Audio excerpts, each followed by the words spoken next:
Well, hello out there. Let's forget that 10 seconds. Hello. We're back. I'm in my goofy spacesuit. Man, I've been working hard on episode 6 of The Beginner's Guide. I didn't expect that to have such a cost for this world. But we gotta put some work in. There's only one solution to that, and that's putting the work in. I think we'll have some bonus time this weekend as well, which is good, because we may be adapting the stream schedule tomorrow, as much as I hate to say it. Had a little bit of a catastrophe today at work. That's not gonna do really much for us. Let's get resupplied to start ourselves off. How about that? Yeah, but not a good, strong day of work today. And it's my fault, which is never the best. What's up, fights? Howdy do. Yeah, so a little bit of a catastrophe today. Got to sort that out. So therefore, I need to spend some time on it tomorrow when I normally wouldn't be spending time on things on Fridays. So it is. So I haven't decided exactly what I'm going to do. Uh-oh, falling into the deeps. The deeps of Greg. Nice. He's ready. Ready for serious gaming. Man, it feels like I've been doing super serious gaming, but the truth is I've been doing barely any gaming. It's been all fake gaming, so to speak. Getting the beginner's guide world set up. What a beast. What a beast. That's the one I need. There we go. What a massive undertaking this video has been. I can thought to myself today, like, I can see why no one has done this.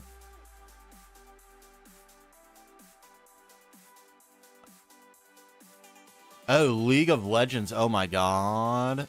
I've watched a lot of League of Legends, but I've never actually played it.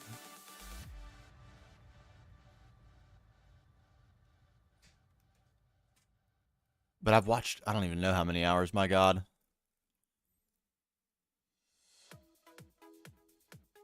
It looks pretty fun. I'm not going to lie. I used to love those games back in the day, like arcade style games where it's kind of hard to explain, but I don't know. You ran around, it was like not isometric. It's like pseudo 3D. You ran around the map and you would have like powers. So you would have like a squad and you could choose one of them. I don't know. Wow, Mr. Fantastic Fox. I'm doing well. How are you? Rational Ogre. You know how it's how it goes. It's how it goes. I blundered. Yeah, this is in survival. I'm working on a build on the planet Ross 12A. But here, I'll show you the main world. Let's get our creative juices flowing a little bit. This is our main base.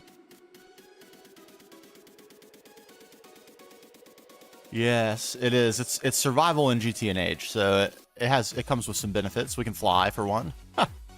We have a lot of very useful tools. But yeah, we've been going crazy. All sorts of stuff going on in here. So what we're trying to do at the moment is build a build on another planet that is reminiscent of our main base here. Perhaps showing what the future might be if we don't change our ways. Oh. And the Earth Mother, she reacted to our introduction of evil. I'm on 2.7.0 of GTNH. We went to the end. We brought back some evil with us. The Earth Mother responded, or so the story goes. The Earth Mother isn't real. It's just something we made up. And then she overreacted, introduced evil into the world herself. And now it spreads. Oh, yes. Pretty insane. And there's another place. The Earth Mother recently appeared as an effigy. Right over here, I'll show you. Probably my most proud build of all time. This is the most recent build. This is our rocket launch facility. Oh man, Mr. Unfantastic Fox, it's an amazing mod pack. Obviously, I haven't even shown you like the tech and stuff. The point really isn't to build. I just play that way. Oh man. And yeah, true. Tell that's a guy. That's true. That's true. Yeah, but GTNH is a crazy pack. Here, I'll show you some of the, before I go show you the Hall of Heroes, I'll show you some of the tech stuff we've got. This is building here is our power building. These are my power producers, extreme combustion generators. And they require a bunch of infrastructure, which looks like it's not running currently. That's okay. We don't need anything from the base at the moment. We're away. This has been happening. I don't know why. We have to fix it. We'll start these things. But this is producing liquid oxygen as a coolant for our combustion generators down there.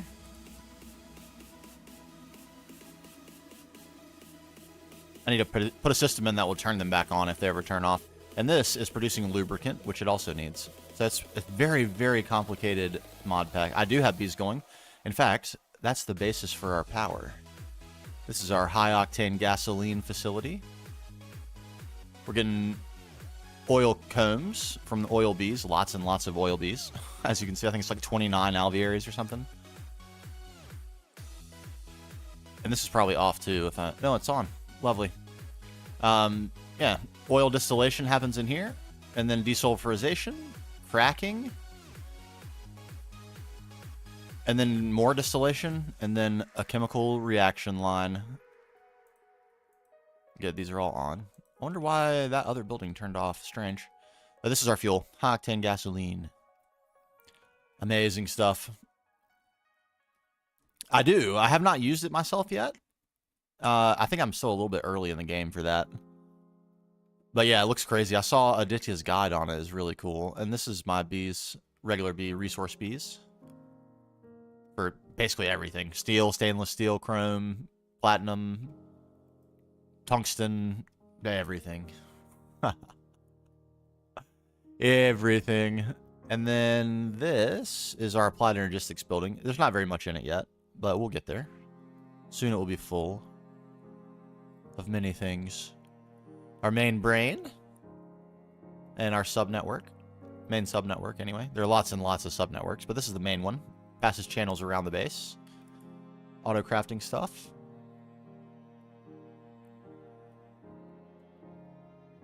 Is there? I need a revive here. Pump me up. Pump up the jams. Yeah, this is acid production in here. These are probably... They are all working? Beautiful. Okay. Why did those machines turned off? How strange. We produce all the acids in here that are then used to process our combs from the bees. And this is unbelievably productive. It's the most amazing thing ever. And this is where we store it all. Oh, man. And this building's magic. This is a crazy building, too. The Thomcraft, Thomic Energistics, Blood Magic's down here. I haven't really gone too far with Blood Magic yet, but we're getting there.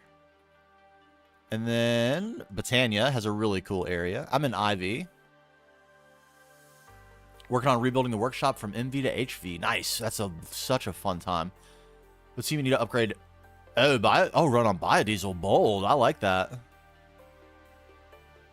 That's awesome. You know, if Neoven were here, she would suggest that you use a... There's some sort of Thaumcraft mob that drops fish. And you can farm fish oil that way, which is pretty wild. Yeah. This is our Botania area here. I love this mod, one of my favorites. And the effigy of the tree, we're going to see this effigy again here in just a minute. I'll show you. But got really, really into the microblocks down here. There's Halfdan Leifnjall himself. Voice of the Norse gods. I love him. He's my hero. He has a brother. You'll meet him momentarily. And we also did the plat line down here. So the way this place works down here is... We unlocked the ability to be down here by showing Halfdan that we could master the Earth's power. Via Botania, of course, naturally. And then, he opened a door to us. And as we do more quests for him, he will open more doors. Behind which we will do more things. Behind the first door, we did the plat line. Level maintained plat line. Really fun project. Worked great. There's all our gorgeous platinum supplies. The only thing we're not getting much of is osmium, but I'm going to fix that with a bee very soon. Do I have an end goal for the pet? What's up, Lord Noob? Yeah, that's a finish, I hope. If my computer / the server can handle the way we're building until the end, then I want to finish. I have no timeline for that. I'm not in any hurry, as you can probably tell. We're 1,220 hours in or so. And we're only to IV, so I'm in no hurry at all. I view this as like my forever Minecraft world. If I never stop playing it, then that's ideal. And here, my friends, the Hall of Heroes. The Earth Mother's physical realm. There she is up there. A green and blue effigy. Oh man, this was an insane build though. So, this is kind of, you know, excuse me. We're not going to go quite to this level of detail. This is a every single build in this massive build is also a highly detailed build all on its own. Hey, what's up, Tazzy? I mean, I think it's kind of just like I said. I view it as my forever. I'm never going to stop playing this world. It's kind of like a vanilla Minecraft world for me, except it also has all the tech, which is amazing. But yeah, this is an insane build. Oh, thanks for the subscription there, or whatever that was. I think something's goofed up. My notification's goofed up. What's going on here? But thank you. Everything same. I mean, I still love vanilla, but to be able to play a vanilla-like playstyle, which I really love building, as you can probably tell, so I love vanilla. But I wanted to like build, but have a reason to do it, and GTNH is just perfect for that. One sec, taking a sip of drink here before we go on. Delicious Diet Dr. Pepper. Look at that ray of sunlight casting itself in. Oh, baby. This was Sci-Fighter's idea. What a glorious idea. And it goes away at like 2:30 in the afternoon. What time is it? It's 2:43. Our timing was absolutely chef's kiss perfect to come and see that. I can't believe we actually caught it. You see how it just fades away? Incredible.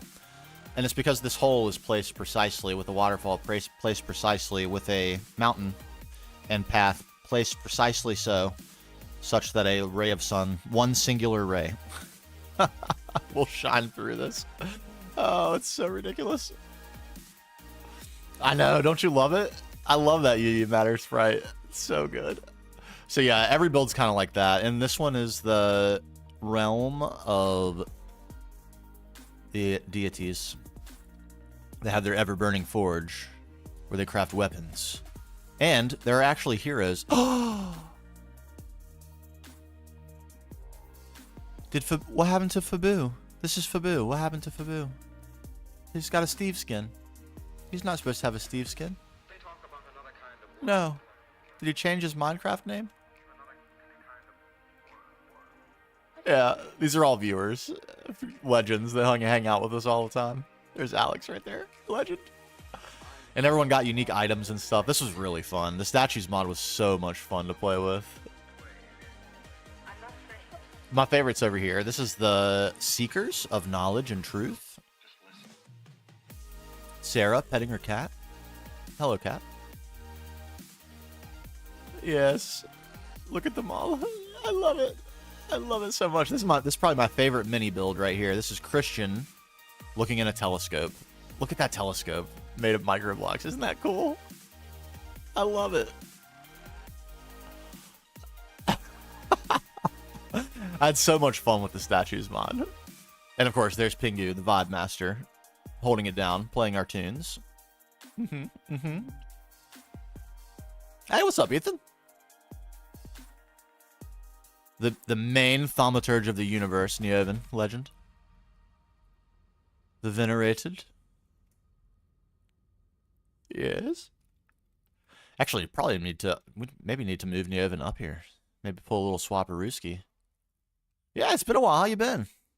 And then here's the Earth Mother herself. This is the actual deity. Turned out pretty cool, too. And the last one's this. These are the beasts. And they're kind of bashful, so they're hiding around. Man, but we just had so much fun. Do I keep a massive to-do list? I do have a to-do list. Where is my to-do list? There it is.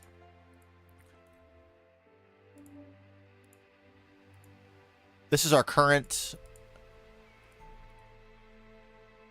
list of things that we're working on overall. The build's not on here. All right, I need another hype up. Our playlist luck is not good right now. I might have to change back to Epidemic Sound. Okay, this is better. So yeah, we're going to get into Sumerium a little bit next. We need to do the knack line. We need to rebuild our auto crafting badly. Oh my god, so badly. Our circuit production is so slow. And this is all done stuff. This was the plat line. So yeah. And then we got to get into LUV. We need our circuit upgrade. Ah, delicious. And that kind of corresponds to where we are in the quest book. This is where we are in IV. So we got the tier 3 rocket. We've done the planets. I've gotten Nequado. I haven't made it yet, but I've gotten it. And now we're taking a break from doing all the progression stuff and doing some building. And then when we get back, we'll get circuits. We have actually already done polybenzimidazole, but I forgot to do the quests. Whoopsie. And then we'll do this. And then we're in LUV. Wham bam. On our way. Actually, I mean, there's a few major things we need to do first, like setting up the ass line. That's a definite need. Yeah, let's look at it.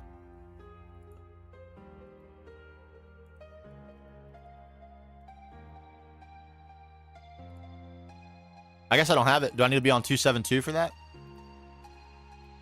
Or add it? Is it its own mod or something?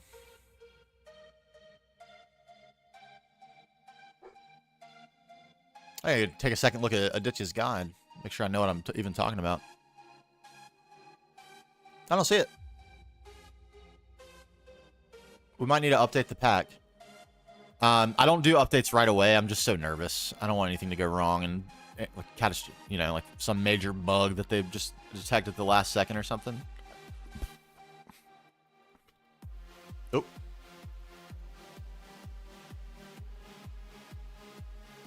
Yeah, I'll have to check it out and we'll learn about it. I've heard from Vin and Kat that it's really powerful.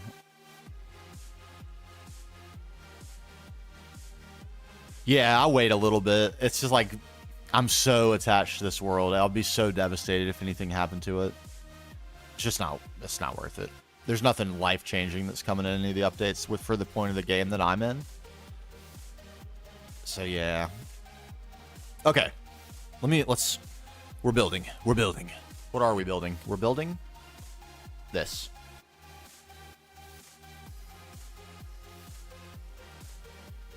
This is what we're doing. What should we do next? That's the main question. We're gandering.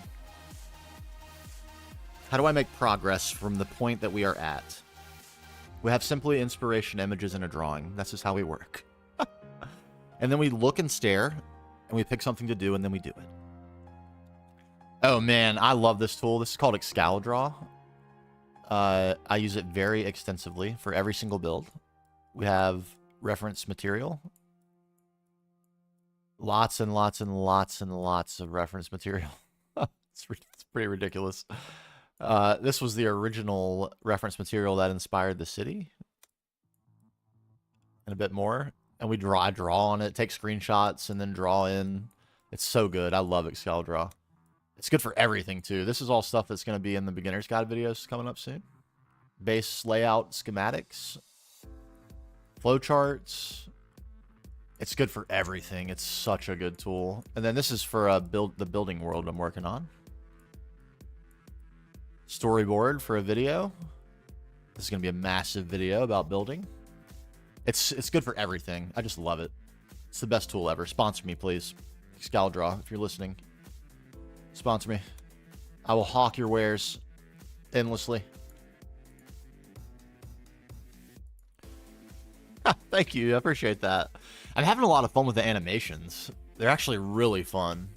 I want to look at Blender, but so far I've just been using Minimator, but it's really cool. It really is. Okay, how do we make gains from here? It's so big. The project is so big. It's hard to decide what to do.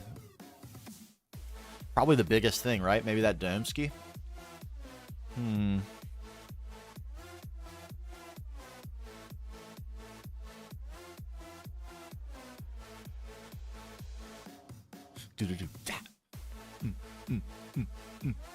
I don't really want to work on that. It's going to take so long. It might be one of the things that I want to do off stream. What if we start with another ring? Give it a little more shape. What's up, Alex? We're just looking at your statue. They're on the side of a cliff. Look at this crazy landscape.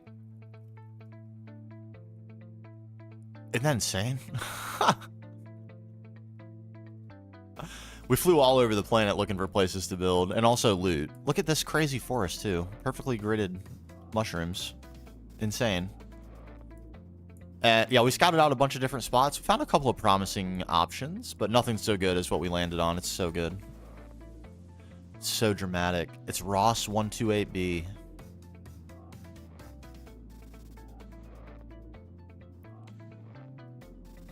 Ross 128B. I've been waiting so long to come here, and within minutes of arriving on this planet, I found a Grandmaster Energy Absorber, which is like the rarest piece of loot that you can find on this planet. If somebody ports what's up, Huey? DH to it. What's DH? Oh, Distant Horizons? Oh my god, you're not wrong at all. Oh my god, you're not wrong at all. I've been struggling to get that to work, even in vanilla with shaders, though, unfortunately. I really wanted to use it for my building video, and it looks like it's probably not in the cards. Very sad. I have to have shaders. I can't play without shaders. It's the most important thing of all. In fact, I've become so attached to these specifically. I have a hard time playing with anything else. I used to love like BSL shaders and a bunch of other shaders. Not anymore. Samsung's complimentary neon. Those are the shaders for me.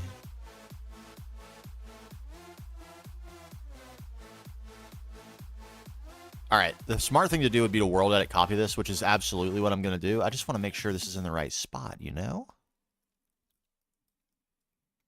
Is it? It's too big. We'll fix that. But it is. I think it's in the right spot. A level there. A level here. Perhaps a level down there. And then we can put that skeleton, this. Or try something like it. Not exactly this, but something like that. That's really cool looking, isn't it? And that could go over the exterior. Oh, okay. Okay. Okay. Did we just land on something? I think I might have landed on something.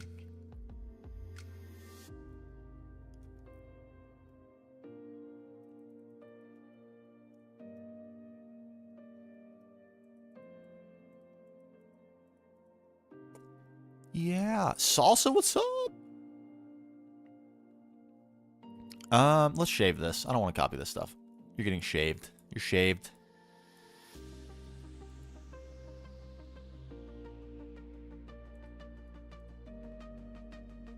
Ideal. Okay. You.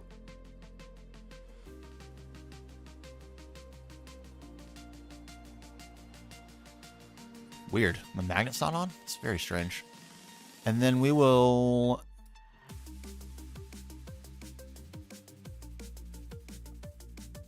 What if we just did that? Would that work?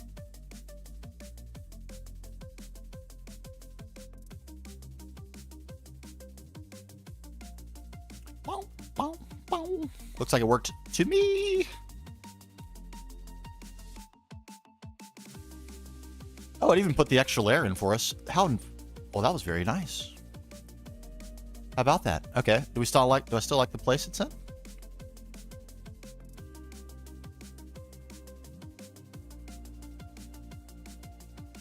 Yes, it's too big, obviously, clearly, indubitably, but I like its location. Equidistant, downward, another, something on the top. Do we skeletonize this bad boy? And I think we're in biznaz. I think we're ready to go. Am I going to destroy a lot of things if I paste this in down at the bottom, though? Do I care? I don't think I care. How far is it?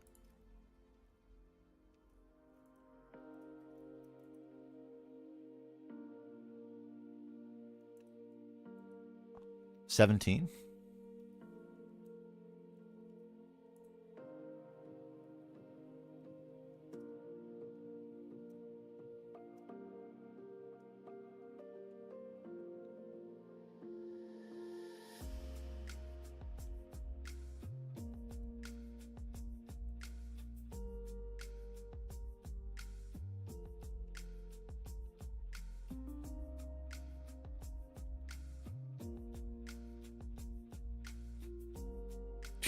Tree. I was like, what the heck am I running into?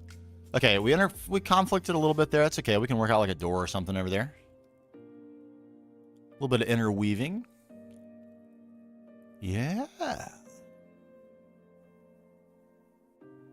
Okay, actually it makes me feel a lot better about this build. This was not working for me for a very long time. I think it's working fine now. I do.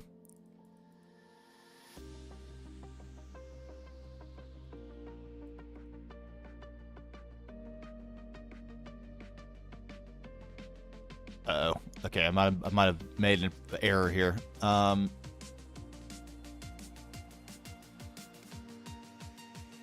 3, 2, and then all ones. Okay.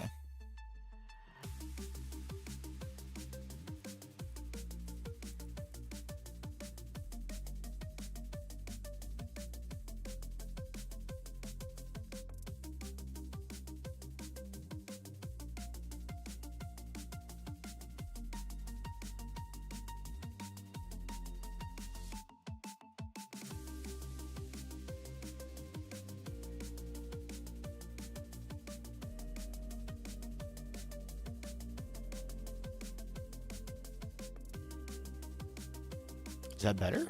Did that change it at all? Kind of hard to tell that anything happened. Maybe it needs to be one smaller.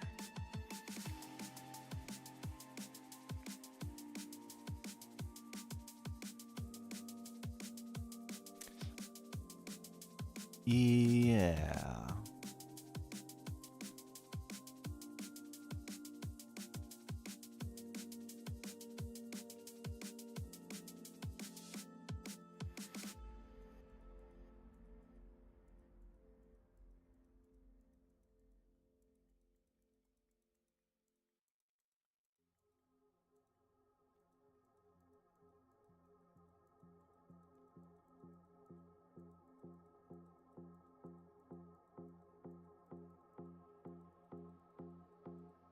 Okay. Top of the spear. Let me look at that.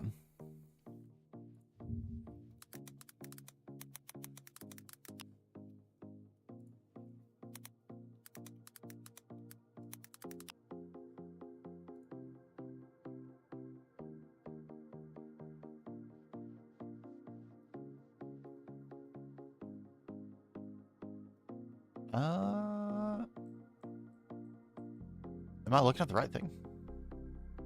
Tip.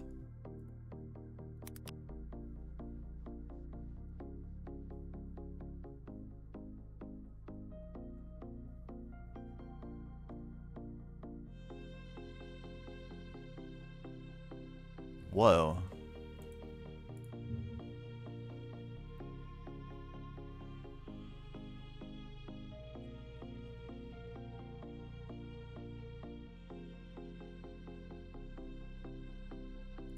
This looks pretty cool.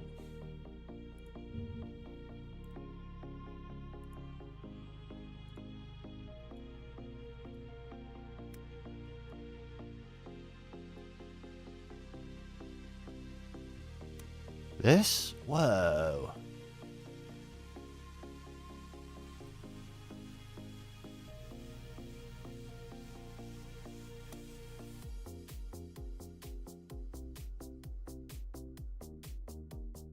Massive cannon?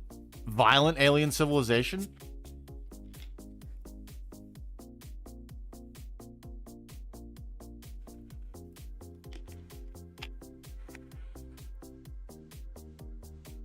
All right, I'll stand by. I'll stand by.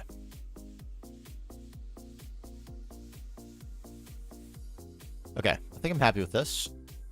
As a frame.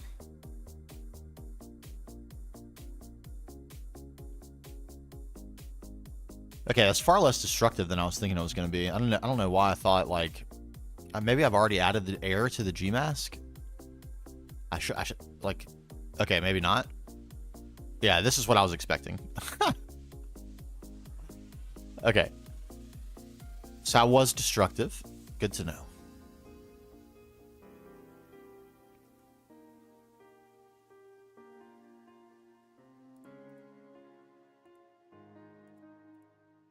What is this?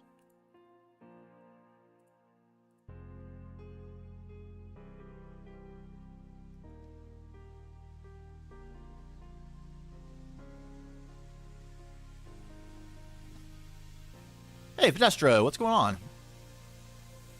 Yeah, no worries. I got all the time. All the time. I guess it's just hard to see that it happened, but it definitely did. Okay, so I need to add air back to the G mask, clearly. Okay, so if this were the core structure, 1, 2, 3, 4, 5.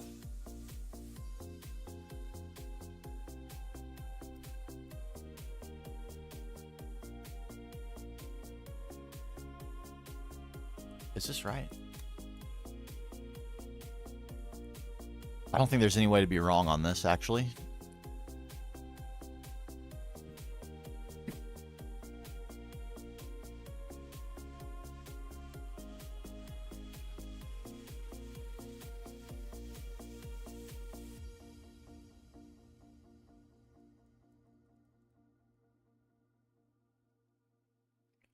And we give it like a skeleton, sort of.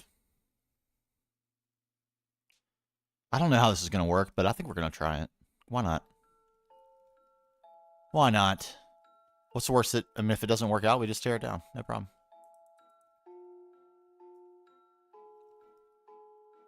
I feel liberated because I have a content plan. It's great.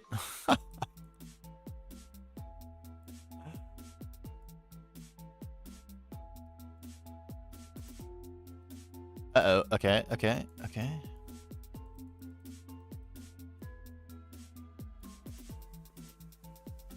Okay, it's the walkway. That's actually kind of good. Kind of good. Okay, okay. Here we go.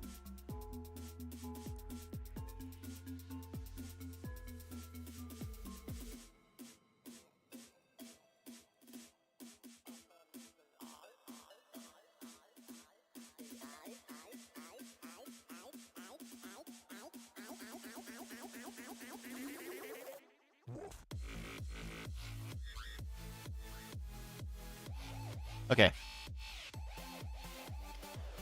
I'm probably going to have to look at this a lot, but I think that's okay. I think this would be really cool, actually. Are we on to something here? All right, let me check these out.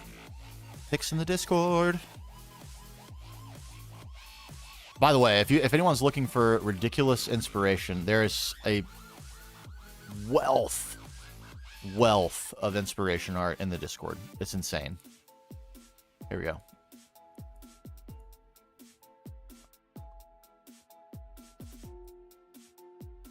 Oh, what? Why is that small?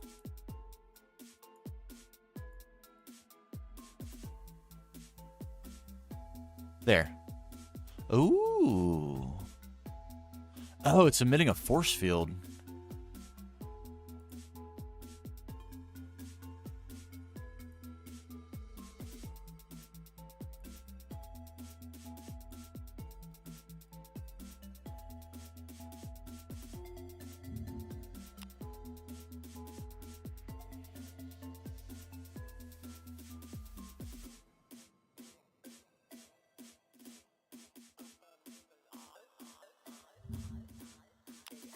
Okay.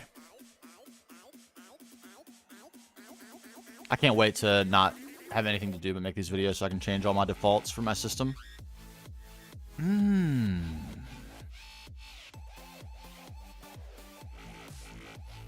Yeah.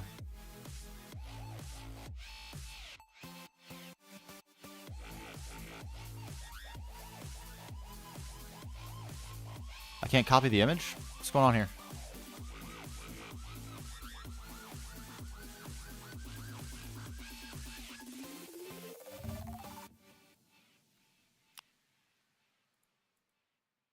There we go.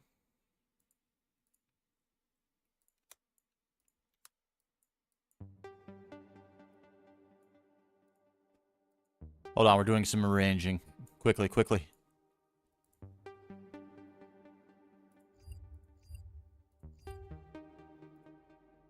Got that one. Copy.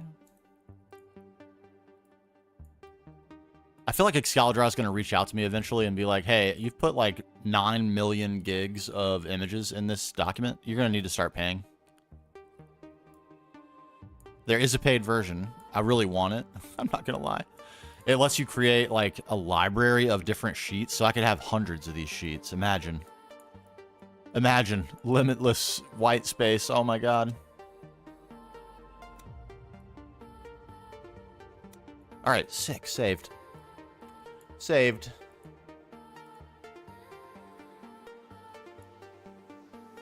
Thank you, sir.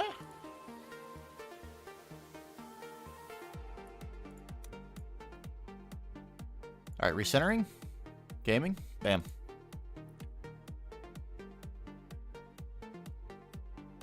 The Spire Halo Reach. Maybe I need to play Halo Reach. Did I miss out?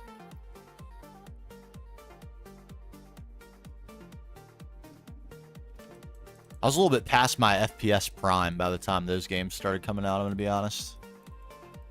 I had my run. I was a fine FPS player. And by fine, I mean acceptably acceptable. Adequate in most ways. Is it still good? You think it holds up?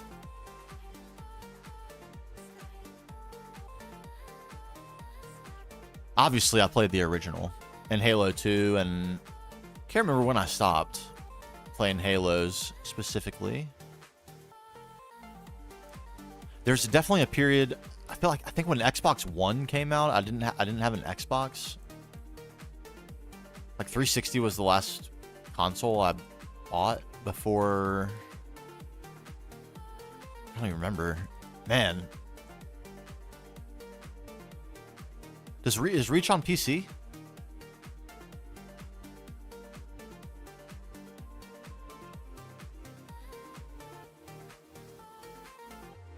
Okay, I did optical illusion there. Usually I'm pretty good at telling what level things are on from afar. Like if I look at this and be like, yeah, those are on the same level. For some reason I couldn't tell with these. Am I losing it? Am I cracking up? Really? Man, that's high praise. That's really high praise.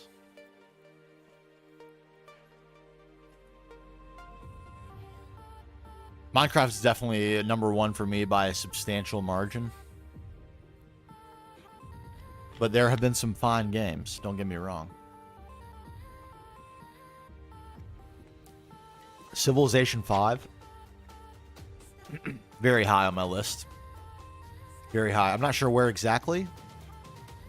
Excuse me. I don't know where exactly, but it would be... It's up there, for sure. It's up there. Good evening, good morning, afternoon, and good night. We're doing excellent. We're doing excellent. We just took a nice look around the base, the real base. It was really nice. It made me nostalgic for my own base. And now we're trying to chip away at this build. I don't think I have the spot where this comes inward quite right.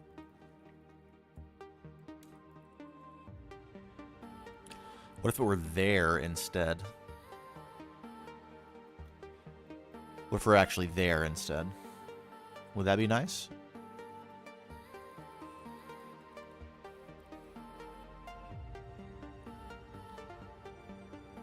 Kind of like the extra girth.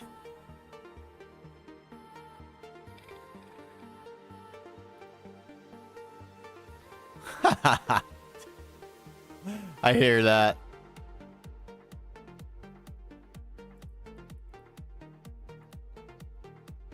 Okay. Goes on sale for $10. I like the sound of that. I'm a big value hunter. I love a good value. Okay, so if that's... Where would we want middle posts? Would we want one actually in the middle and then 2 more? Or do we just want 2 more? Because that will affect where it goes. Where it goes. If we're just going to do 2 more, they'd probably go right here. Right? There and... there?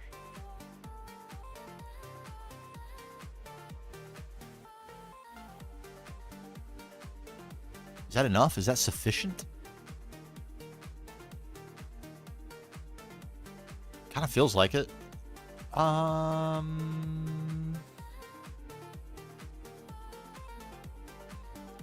Doesn't leave very many checks in the checkerboard. $10 for 6 games is kind of a steal. That's no lie.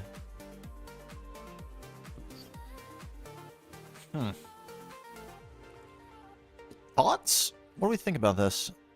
Is 2 enough? Should it be 3? Is it going to be too full? Will I have room for a pattern if there are 3? These are the things I'm considering at the moment. We need a pattern. The pattern we need looks like this. We don't have to, it doesn't need to be exactly like that, but it would be cool if it looked something like it.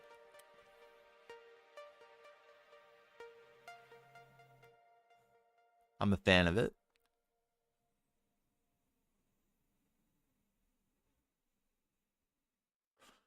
Green's based on season 6. Which one was that?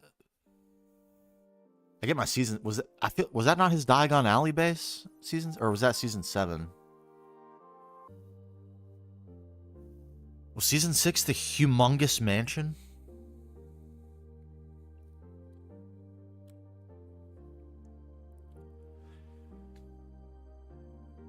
The blue? Yes, this is not a Minecraft build, the image that we're looking at. This is just a picture I found. I don't even know where we got it. I think I got it from one of Chad's image libraries, which are in Discord and are crazy. I'm almost willing to create a Facebook account just to look at the rest of the pictures that are in them. It's freaking crazy.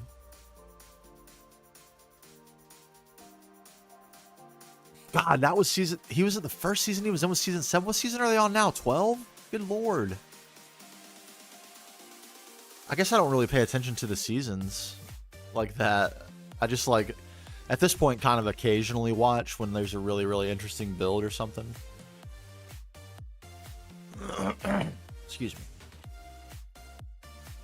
Mumbo's base this season I really like, actually.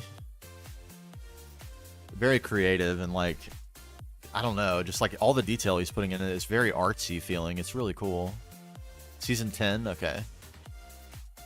And he's drawing. I really like the whatever app. I'd love to figure out what app he's using. It looks like a Mac thing. Like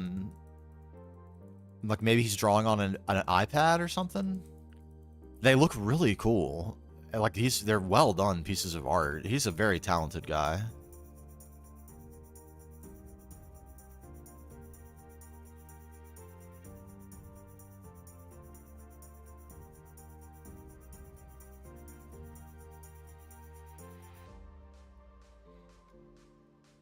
I think that's actually going to be fine. I think that's good. I think another would be too much. Posted it. Let me peep it. Oh right. I forgot about this. This was like the season of mega builds.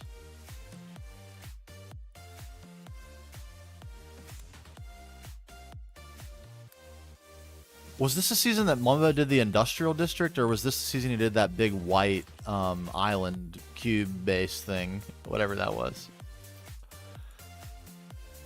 Here it is. That's right, and he joined late this season.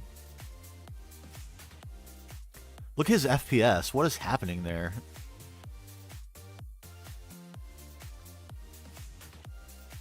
Is that your FPS?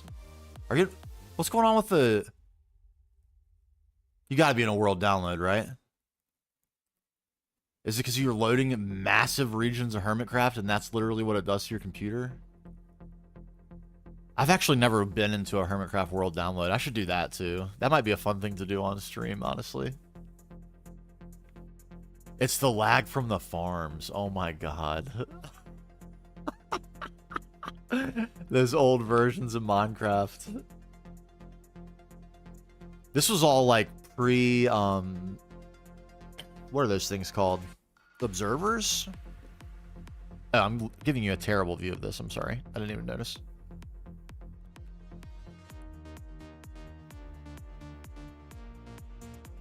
So they probably had like thousands of like mine tracks and all sorts of stuff going on in this world. Insane. Oh, they were a thing? Okay. Okay. When did observers come in? Aquatic update is what they were on there. Okay, okay, okay. Really, that was actually a great vanilla update in my opinion. I'm a little, you know, I get people are passionate about their Minecraft. I totally get it. Did I put a bunch of Lave 0 in? What am I doing? Where did I even get it? No! Oh, crap. I'm an idiot. I completely forgot about this. I'm so in the habit of building with regular Lave. No. This is such a chore. I forgot all about this.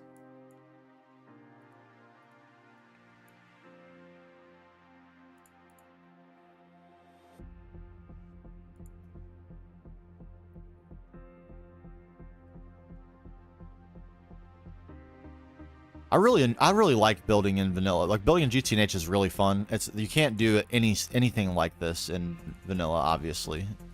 And I think vanilla is really weak when it comes to modern aesthetic. But I wouldn't even say it's the challenge of the process of building in vanilla is really interesting because the limitations of the blocks, in my opinion, and at least for me, and it's probably not the same for everybody, kind of opens up my creativity in a way that having basically any option I could ever want doesn't. I don't know why.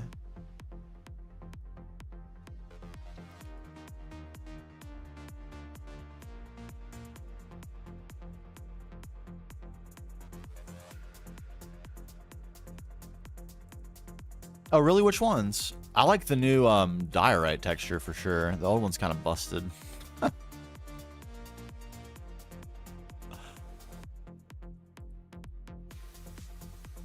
Okay. Dang it. This is all Lave 0. Is every single piece of this Lave 0? How much Lave 0 did I use? That's the question of the day. The multi-million-dollar question.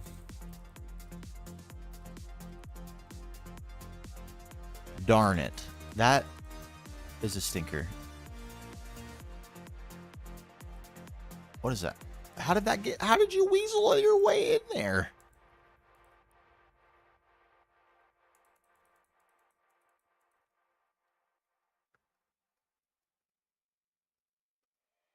Oh, uh-oh, interesting.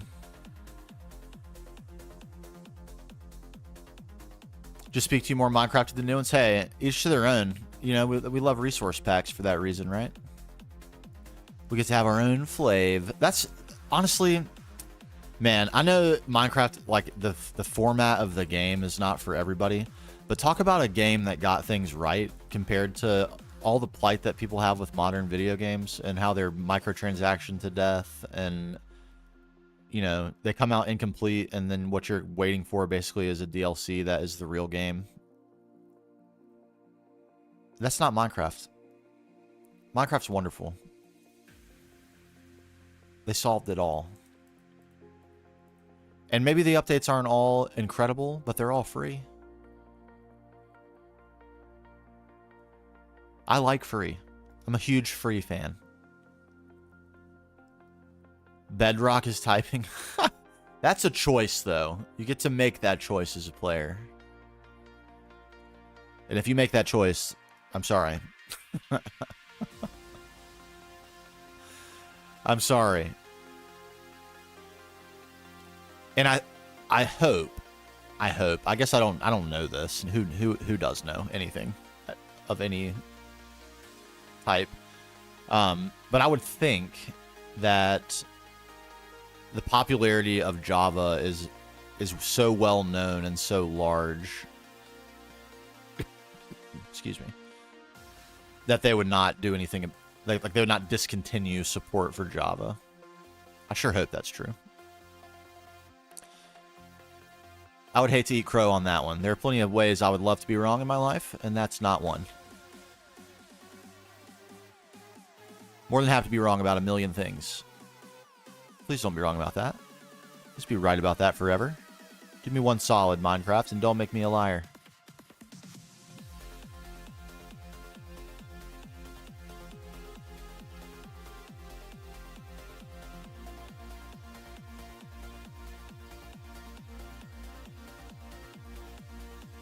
And the fact that, like, you have the files. I know I'm rambling on now, but I keep thinking of these things. We have the files. We have the game. There's no, like, they're not taking the game away. Even if they stop providing support for Java, we have it. It's on my computer. They cannot take it. You know? It's mine, effectively.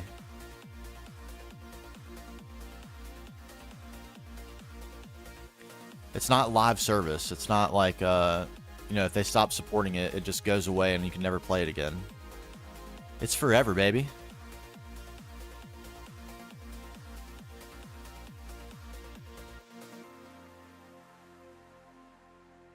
Minecraft is forever.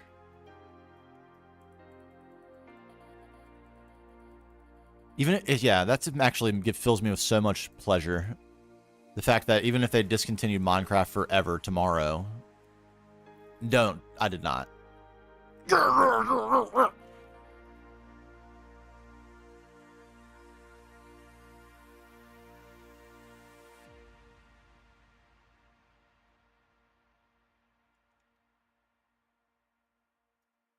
With a whole inventory of Lave 12, I still managed to put down the only Lave 0 that I have.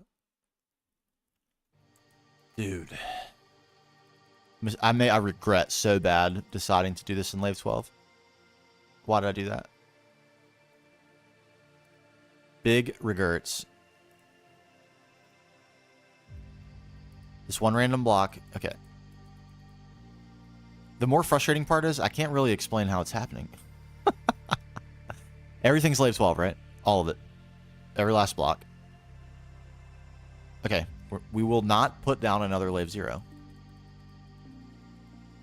We will not. And by we, I mean I. I will not. Specifically me. Unequivocally me.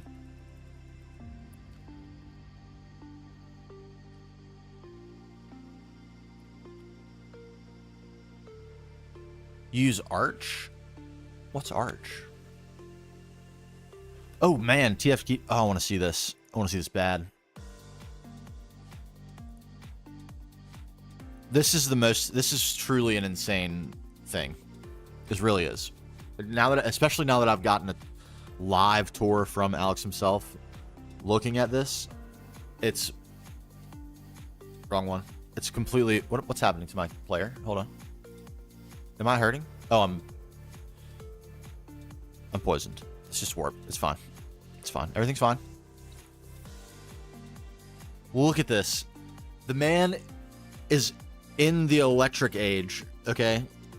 Moving into this enormous granite structure, right? The amount of... It's in terra firma, Greg, okay? If you're unfamiliar. It's like GTNH, but even more involved somehow, which is insane.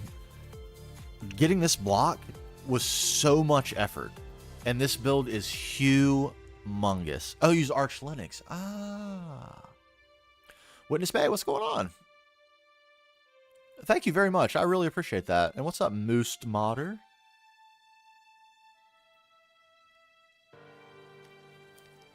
I really appreciate that. I'm putting a lot of effort into the animations and Like making sure the script is. I made some mistakes recently though, and it's really a bummer. I was hoping I would get through the whole thing without saying, like, not that I wanted to include every single possible thing, but I wanted to get away without saying anything that was definitely wrong, and I did not. In the LV episode, the most recent one, I said you should be prioritizing the extruder to get cheaper rods, and that's not true at all. You should be you can't, because you don't get cheaper rods with the extruder until MV. So I was bound to miss something, but I'm still a little disappointed. So that was nice to hear. Thank you for saying that.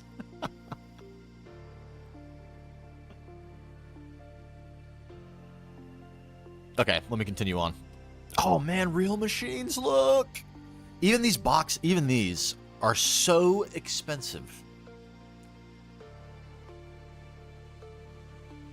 And that's a hopper, I think, right? Oh! MV machines, right?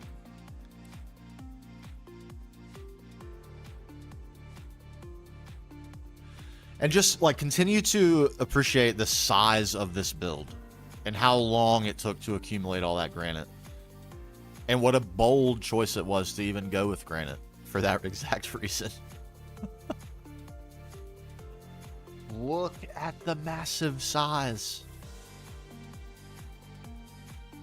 And wait, if I remember, you're about to be in HV, right? You're on vacuum freezer and stuff? Or you're in HV, like working on the vac freezer? What is this block? Is that laboratory block?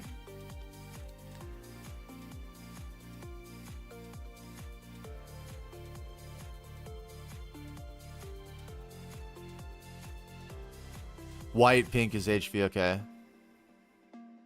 No worries, accuracy side of the presentation is so good. The vibes are just right. It's really nice to hear. I appreciate that very much.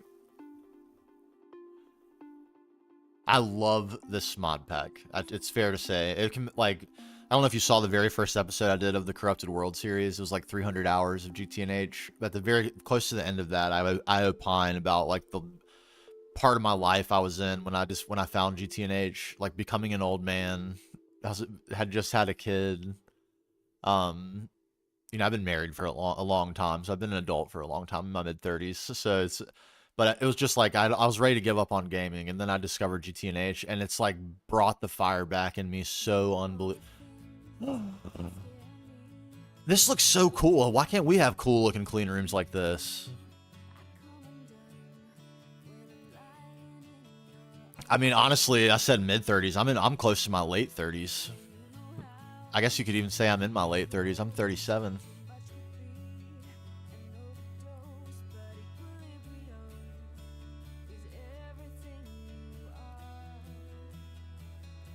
Dude, this is the coolest looking clean room I've ever seen.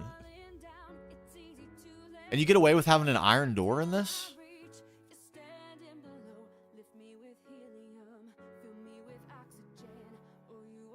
I love the look of this. I want this in GTNH. We have to use that reinforced glass, I think. It's not as good. What an achievement. Excuse me. Insanity. Gaming. Can I match the spectacle of the Granite Palace? If only I can manage to not put down a Wave 0, we might just. I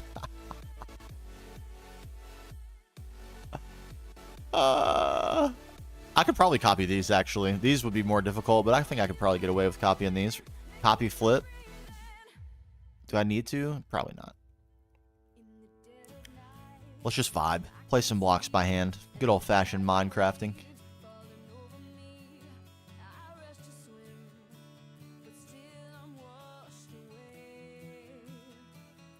Someone was talking about that in Discord. Was it you, E-Pony? I think it was you.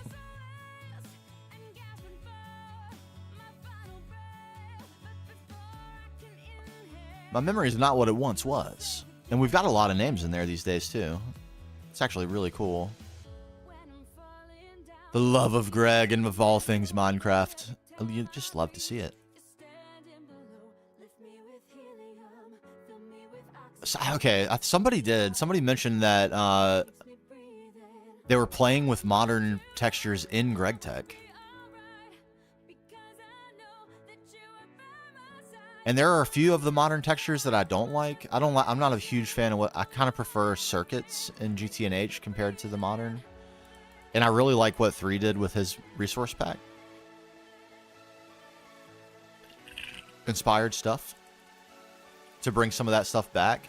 But there are some things that are really, really cool in modern. One of them is the tanks. I think the tank texture is amazing. That you can see the fluids in there. That's just fantastic. For aesthetic purposes. 3's textures in GTNH. Okay, maybe that was what you were saying is 3's. So 3's texture pack works in GTNH then. Where the one where he changed all the motors and pistons and stuff. Oh crap. This is all wrong.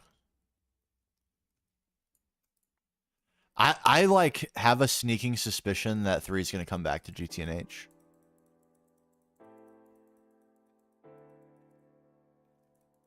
I have no reason to say that other than pure conjecture. I have absolutely zero insider information. None. Zero. I just have a sneaking suspicion.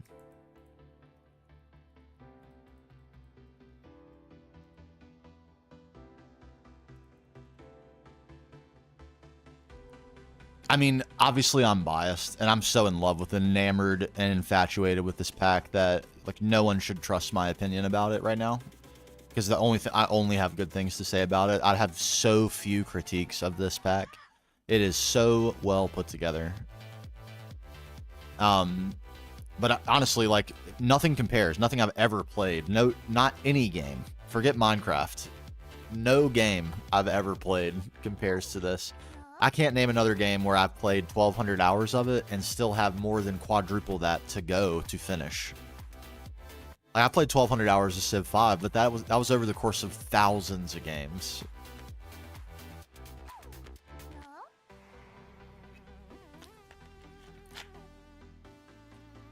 Did he finish Moni? I thought maybe I do remember seeing the stream, a recent stream, where he was getting close to endgame. I didn't realize that. I mean, you know, I think he's large enough that he's probably like making a little bit of money from YouTube, and I'm sure it's very difficult to balance like wanting to follow your passion like that and like being able to almost see that it could work as a solitary source of income. But also now having the perspective of what that actually looks like, it's really, really small numbers. So unless you're getting, putting out a lot of content and getting a lot of views on all of it, at some point there's a cost benefit analysis that has to be undertaken. No doubt about it.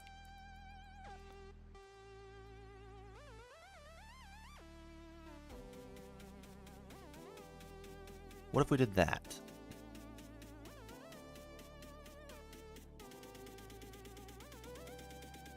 Is that too long? It might be a little too long. Maybe if it was the same 3. Cut it off right there. Consistent arch. The sad thing is, wouldn't it be nice, like this one we would be able to put slopes on it? These we will not though. Which means we can't use slopes. Wouldn't it be nice if they had a 3 long corner piece? A 3 long corner slope? That's asking a lot. That's crazy. I can't believe that's, yeah. I can understand now that I've just uttered the words why that doesn't exist.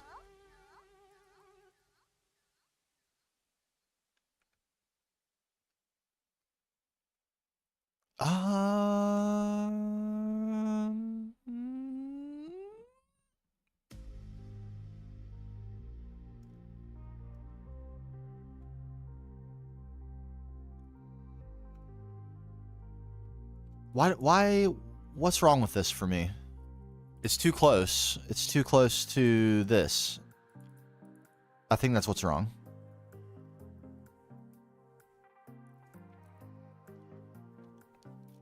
Factorio. That's actually another game I actually haven't played, if you can believe it. Again, I justify all of this by like the weird rut I was in before I found GTNH, where I was having a really, really hard time enjoying games. Like a lot of good games came out while I was in that weird place.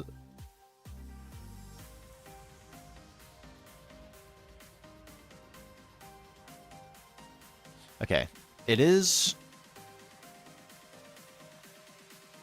It's too close. It's too close. The only thing... I mean, there's only one thing to do about that, right? Put blocks down. I took these out literally moments ago, but we're going to put them back.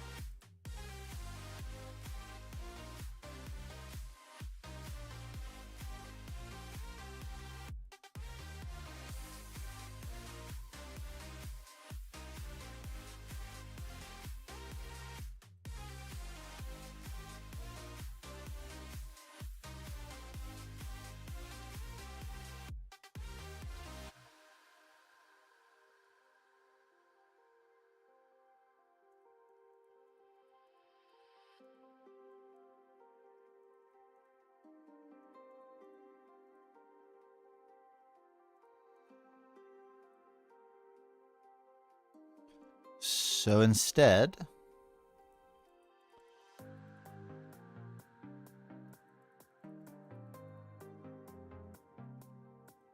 we went like that. Is that too close?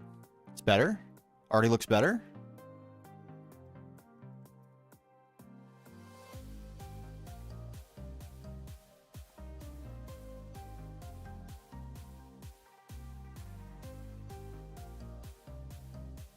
Don't play. There's a reason people call it Cracktorio. What about Satisfactory? A lot of people that I'm in cahoots with over GTNH are big fans of Satisfactory as well. Thoughts? It looks like aesthetically like I would really like it, but it also looks like I could spend a lot of time on it. I mean, crazy, crazy, crazy amounts of time. Both is good. These are all things I would like to do in multiplayer as well. I'm fiending for multiplayer so hard after playing so many thousands of hours of single player Minecraft. We've been talking in the moderator chat about like, you know, I'm not rolling in dough or anything from the YouTubes, but I'll get my first payout soon, which by the way, the threshold for that is $100. So I'm going to make my first $100 from ad revenue, which took a very long time to accumulate. So don't get the wrong idea. It's not like that came in the last several days or anything. It's like the entire last year worth of ad revenue right there. And I think what I would like to use that on is a server to play multiplayer Minecraft on with like a lot of people. I don't know what how, you know, you want it to be fair and give everyone a fair shot, but the reality is it can't hold infinite people. So how do we do it? Like what sort of selection? I don't know. It feels really cheesy to be like Patreon. I don't like that. So it's probably not what the answer is going to be, but maybe, I don't know. I'm also open to input on that, but we're talking about maybe doing like a create world. Or playing Beardstone's perfect mod pack. If anyone's heard of that. So I haven't fully looked into it.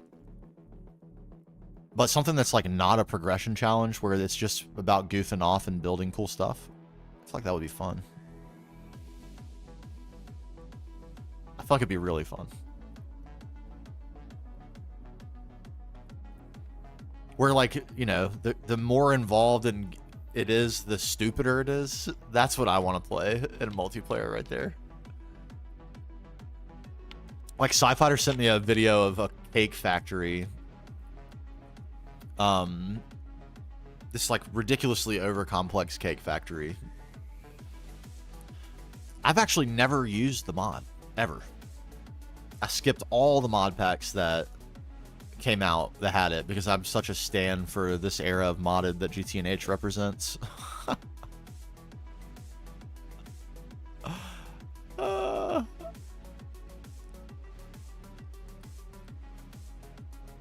These are too high.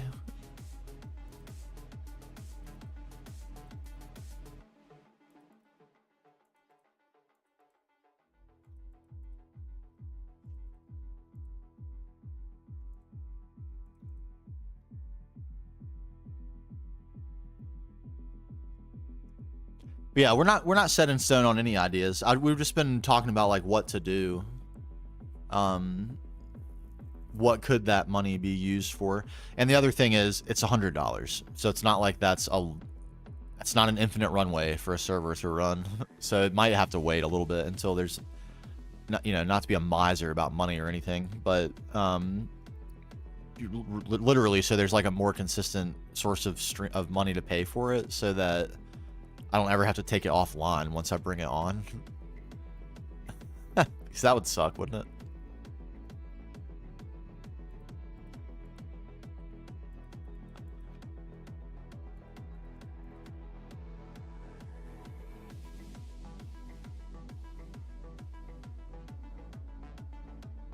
Okay, it's got to start peaking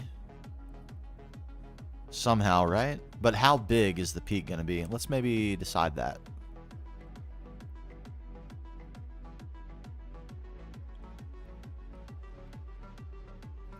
Oh my god, grinding calculus homework. Man, geniuses out here. Genius. I was so scared of calculus, I never took it. It scared me.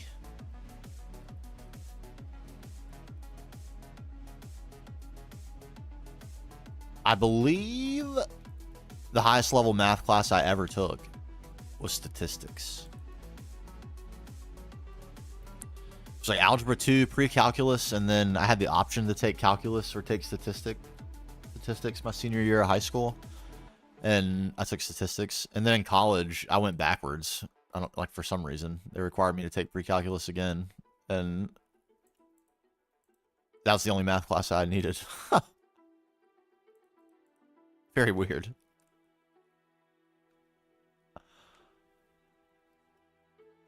Not a GTNH server, and not necessarily a create server, but the idea is like, can we just goof off? It doesn't have to be something where we're trying to win. We all play a pack where we're trying to win for most of our lives. Can we just be goofy and have some fun? And create seemed like a decent way where that might be possible, but also know there are a lot of strong feelings about create. I have zero feelings about it because I've never used it. And but I have to say, approaching it from a purely building perspective, it does look pretty cool. If you weren't being asked to use it for progression, would you maybe feel differently about it? You know? Food for thought? GCSE maths. It's honestly not bad until they start trying to expand past 3D. What? Huh? Let me write that down. What's that? How do you even say that? Valhesia? Valhesia? Why can't I copy that?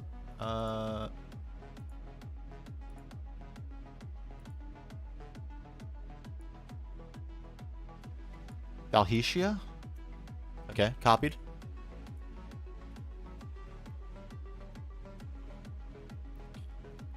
If it were that, that's not very large. It's a little small. We gotta have room for our humongous gun, don't we? We need a gun. Giant one.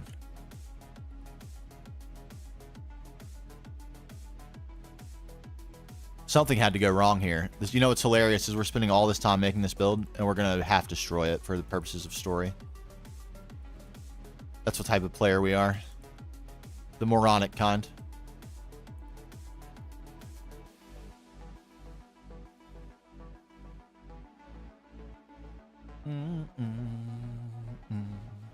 What's the overall premise of the pack of Valhesia?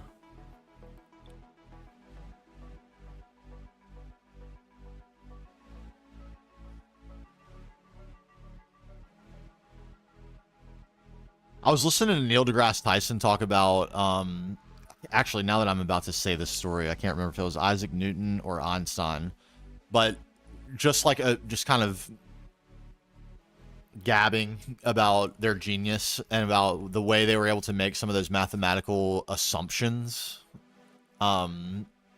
with no tools and with like very little relative knowledge of the universe, and it's pretty ridiculous.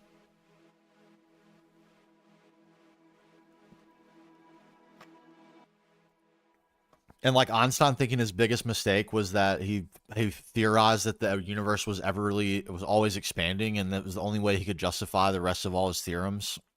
And he thought it was like earth shattering to him, because if he was wrong about that assumption, that meant all his math was also wrong. And in the end, he was just right. Kitchen sink style pack with a lot of tech and magic stuff. So, you know what really? Oh, I thought my music stopped. You know what? I kind of want to change let's change the vibe a little bit. Let me get some different tunes going. You know what I really want to do though? I'm like dying to do this, but it would be a humongous commitment. I really want to create an adventure map with mods. Like, you know how like you can get an adventure map where it's, you know, there might be some mods that were custom made for that map. That's not what I'm talking about. I'm talking about using mods that exist that everyone knows and about, and making a playthrough. Even like imagine a playthrough of GTNH where the whole thing, like every advancement was achieved through completing like puzzles and adventure and beating dungeons and bosses and all that stuff. Not necessarily GTNH itself, but something like that, where there's a progression, but it's all done through an adventure style map, and the adventure is like includes all the mods, where it's like, I don't know, you may unlock something from Thaumcraft that's really cool and useful or something like that. I just think it would be the coolest. And all the cool portals, and I don't know, it just seems like making custom dungeons and stuff like that would be unbelievably cool. With all the stuff that mods bring to the table. And it also feels like something I've never seen, which is surprising, because it seems like that it's just laden with potential. But imagine storytelling in a environment like that, what you could potentially do. Just ludicrous things.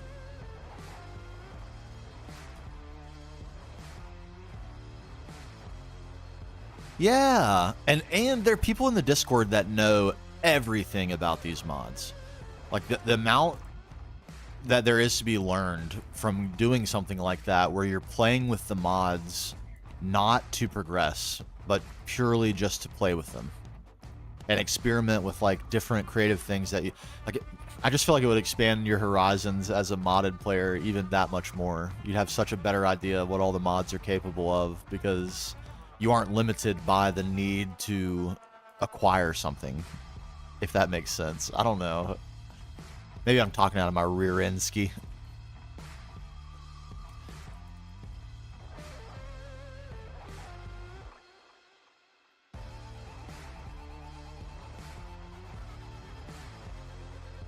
Just a totally different way to think about blocks. Like, how could you use a nuclear generator from GregTech in an adventure map context? You could have it intentionally start releasing radiation if a puzzle fails, or something like that. I don't know. It just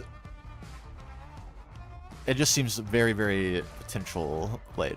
It would take ages and an enormous amount of thought, and probably a very rich story to follow with like through the adventure and progress towards resolving. Almost like you're playing through a book, but there's also mods. It sounds amazing. I want to do it.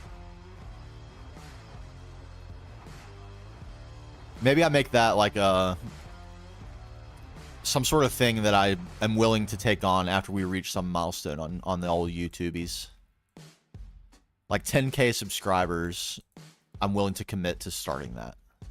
And we'll spend like one stream day a week working on it. And it has to be a community thing too, because I don't know enough about all these mods to do it by myself. And that's another part of it that I really like, that I think would be cool.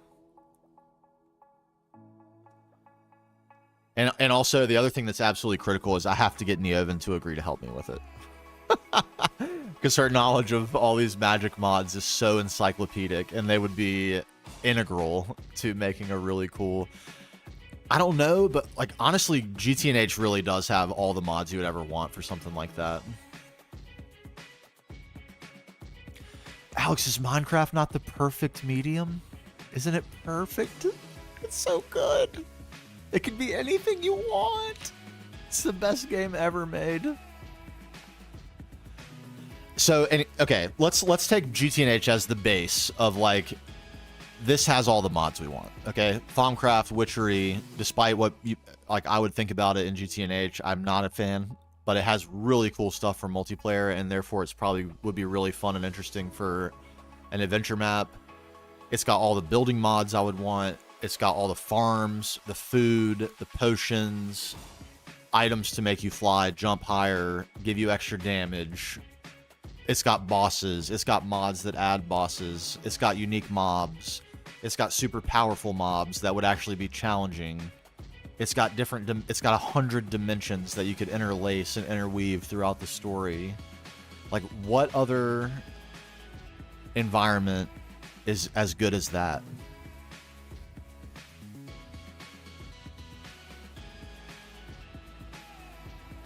Is there one?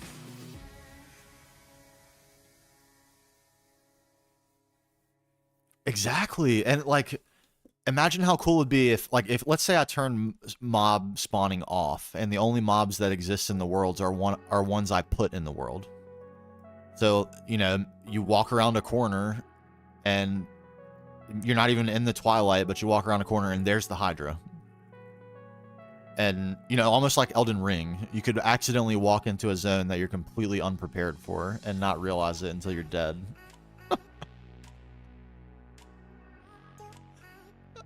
It just seems like it would be insane. As bad as I want to make it, I want someone else to make it so I can play it.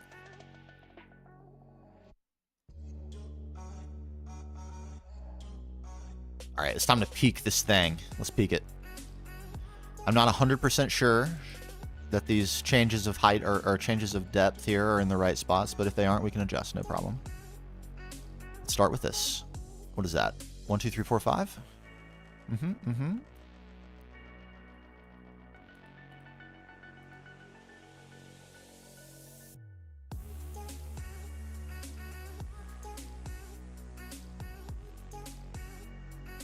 Okay, I'm not I think I need to do it in set like this by 1.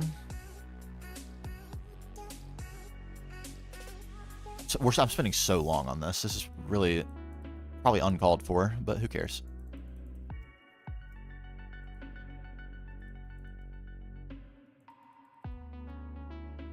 I told myself, I actually said this so many times when we started this build, I'm not going to spend 100 hours on this build. There's no way I'm not spending 100 hours on this build. We're not even close to starting the detail phase, and this already is very clearly going to demand about 24,866 microblocks.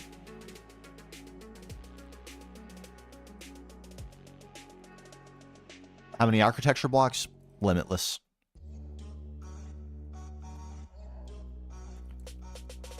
Just don't set yourself up to spend 100 hours on the build, Geronimo. You don't have the 100 hours to spend. You don't. Here I am.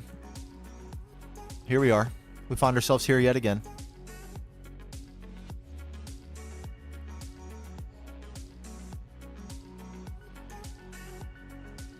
Woohoo! Hey, thanks for the follow.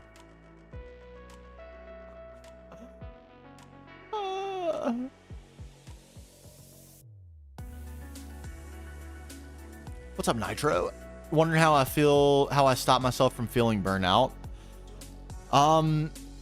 Man, a little bit of a complicated question, but here's my best attempt at answering it. Playing this game is such a relief from how stressful my actual life is that I don't think it's possible to feel burnout on this. I think that's really what it comes down to for me.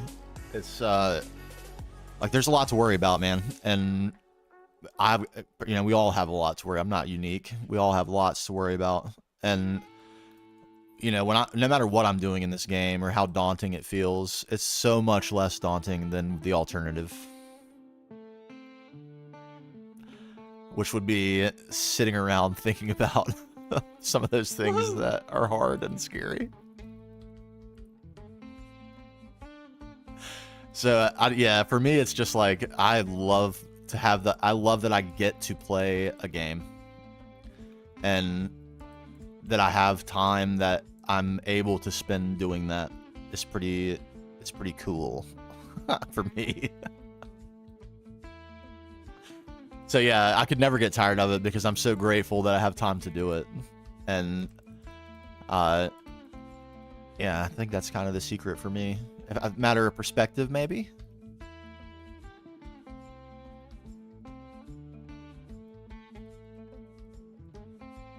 I get corny. I'm very corny with my sage wisdom, but I'm going to try to impart some sage wisdom here. My mom, who was, at this point, very unwell, it makes me very sad to have to say that, but she's got Alzheimer's, very advanced Alzheimer's. But at one time, and she still is, a very wise woman. And when I was a young man struggling to be content, she gave me some really good advice that I'm going to share, which is the secret to happiness. Here it is. The secret to happiness is looking forward to something. Simple as that. And then when you get to the thing that you're looking forward to, think about the fact that you were looking forward to it for so long. Don't try to enjoy the thing. It's not about enjoying the thing. It's about appreciating the thing. And you find appreciation through reflecting on how excited you were to do it. That's kind of the secret for me with the games. I kind of spend all day thinking about how excited I am to play this game. And then when I play it, I don't think about how much I'm enjoying the game. I think about how excited I was all day.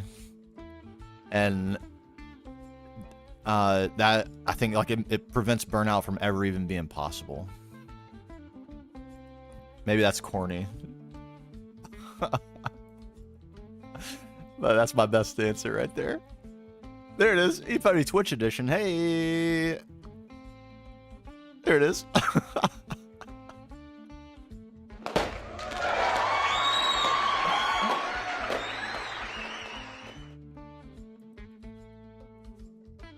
So sorry if that was sappy, but that's truly how I feel about it.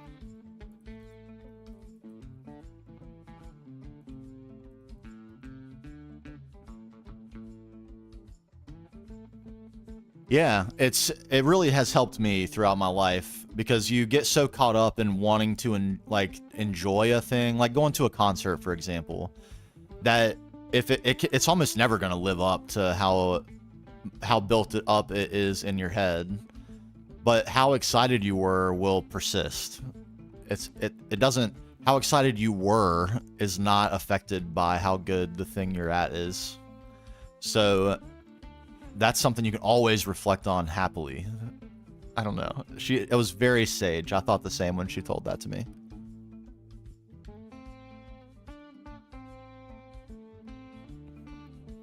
Okay, this shape is pretty good. I'm actually a little surprised that it's turning out as good as it is, but I think I'm pretty happy with that. We're going to continue it, obviously, but I think I'm with where it is.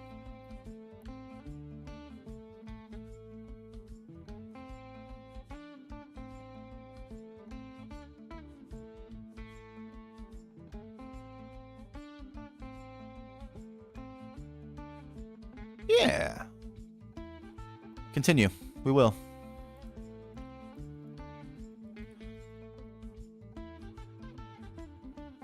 How many of these would it take? How many licks would it take to get to the center? 1, 2, 3. Crunch. 3. 3 licks. Imagine.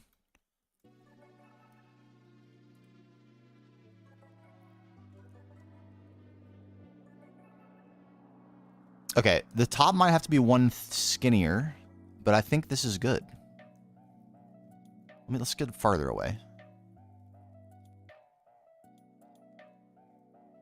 Yeah, this might need to be adjusted up. That might need to be adjusted up just a little bit. But I think we're getting a smooth shape there. Right? Yeah, I think so. Let's put some more in. We'll get a better idea. And this, I think, was an inspired choice. I'm kind of surprised myself with this. That worked out good. It, like, amplifies the curvature without actually requiring there to be curvature. That's nice. I'm going to remember this trick. Good trick. This is a... Man, you're going to think I'm crazy for this, that I would spend this much time on something purely aesthetic. But if you haven't seen the Hall of Heroes, then you might not know that that's exactly what we do. Let's go look at it.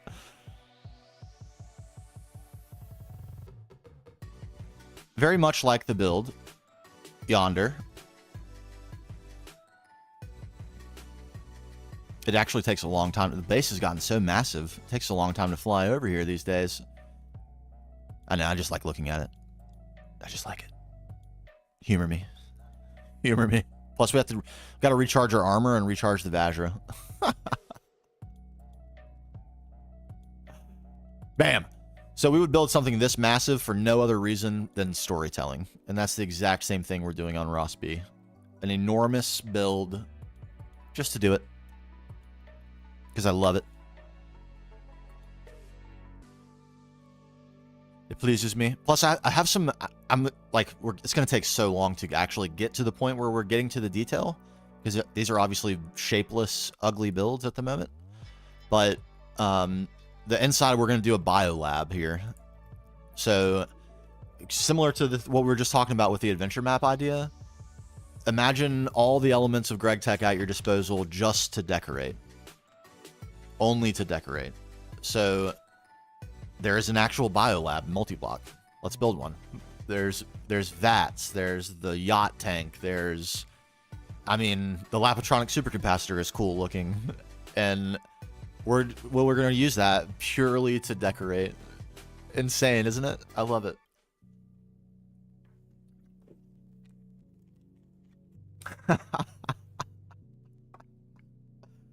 I'm an insane person. I am. I don't deny it.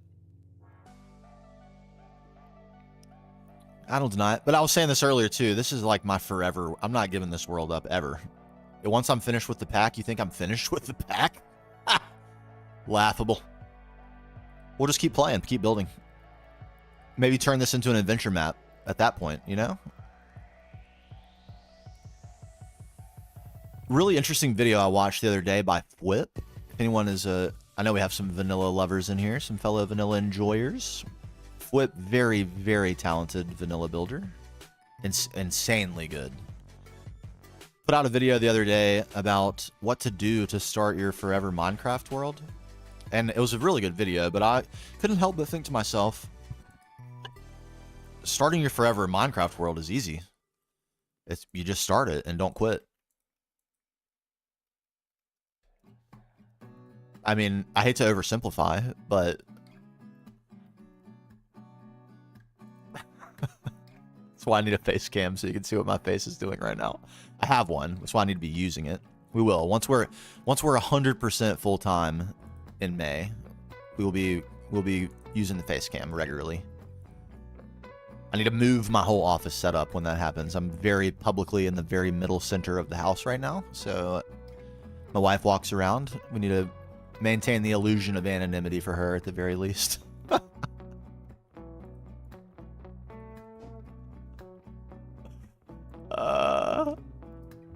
But yeah, he is.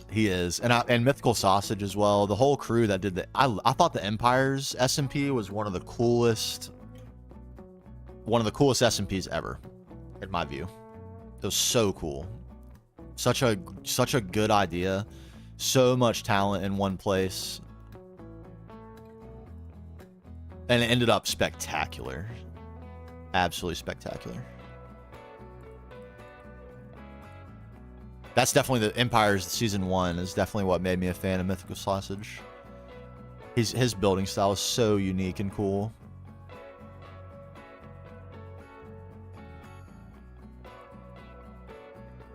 Okay, crap.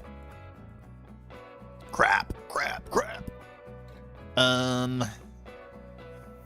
We're gonna have some difficulty here, I think.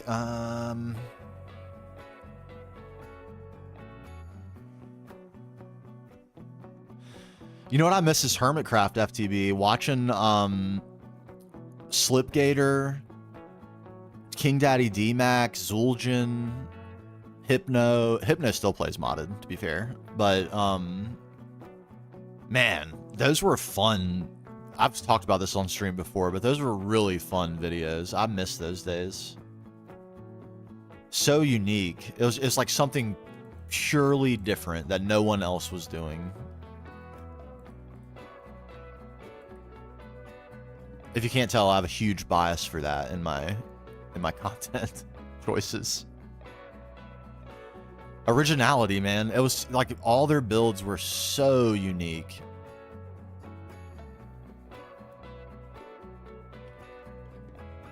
He actually, Hypno started GTNH. He has like a few VODs, I think, of playing GTNH. Oh, B-dubs, God, what a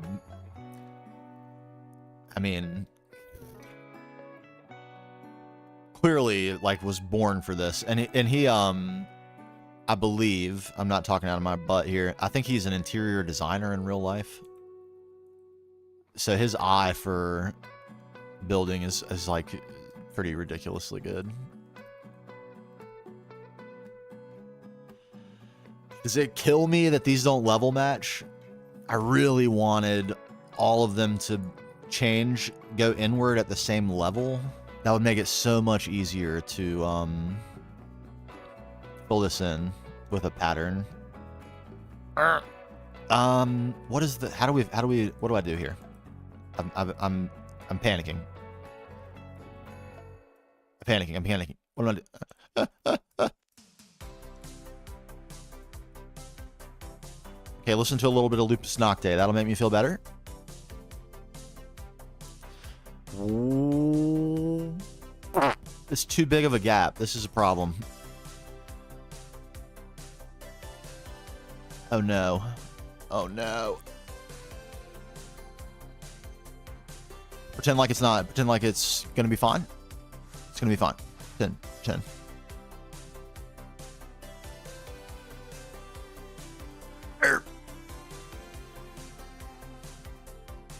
That didn't even... What happened? It did. Okay, I'm just optical illusion.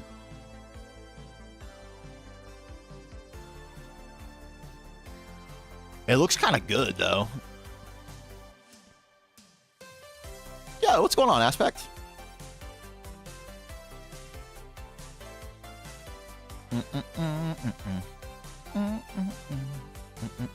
Oh, I think so now, but I think in like his previous life, he was an interior designer. I don't know why I feel like I remember that from like an ages old video that he did, an IRL video.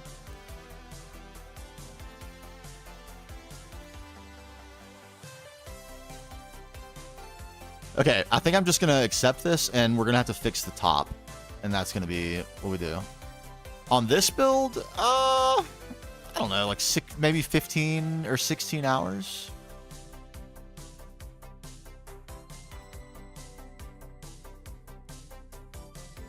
Oh, nice. Grinding Thaumcraft stuff? What stuff?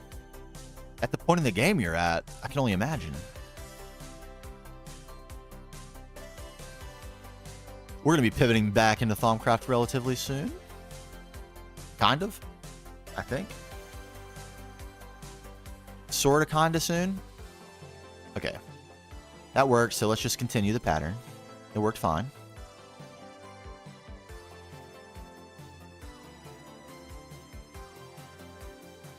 Automated infusion. Okay, I can't wait to see that video then.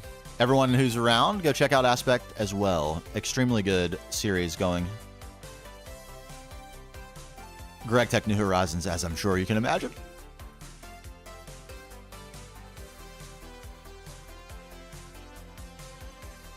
Some really informative stuff, and as I was just saying, I have a bias for originality. That's where you'll find some originality. some very original setups, among other original, like, aspects to the content.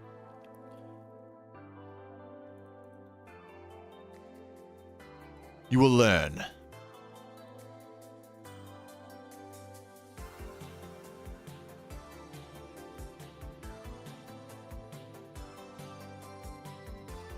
Okay, well, are we almost done with this? My God. On YouTube. On YouTube. I think maybe Twitch too. Aspect Easter on Twitch? Yeah, that's what I'm talking about. That's exactly what I'm talking about.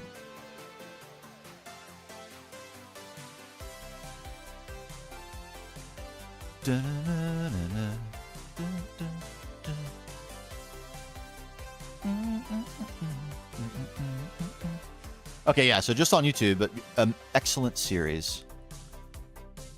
Worth the Subaru.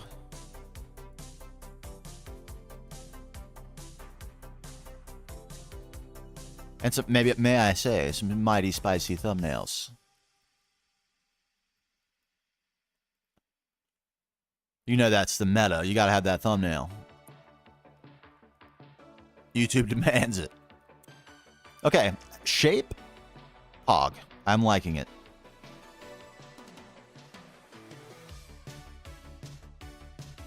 I'm liking it. We're charged. Okay, good. No need to return home at the moment. Okay, I kind of want to do something else. I'm very tempted to finish this build. This particular one I'm staring at.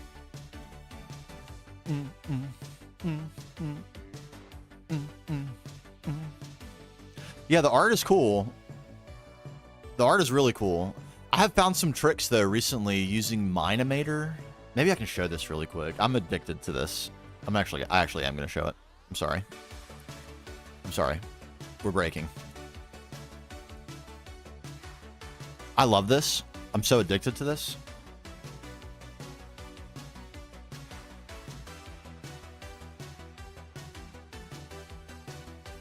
You might see some... You know what? Let's see a mild spoiler. Let's see a mild spoiler. Episode 6, introductory animation. Are we ready?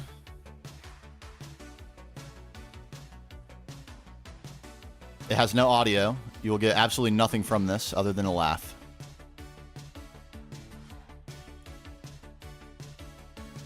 Oh, he's... Oh, no! I know his pain. All right, check this out.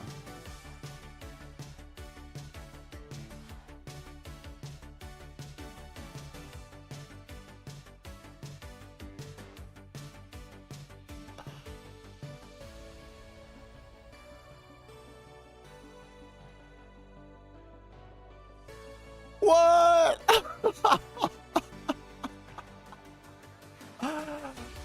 Oh, man, it's so good. It's so good. Here.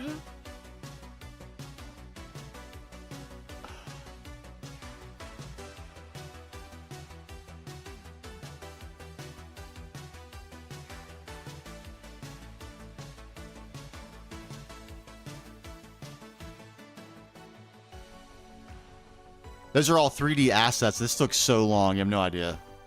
An ungodly amount of time to do this. But anyway, this,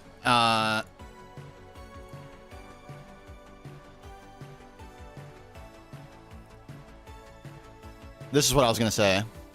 You can get your characters in this empty space.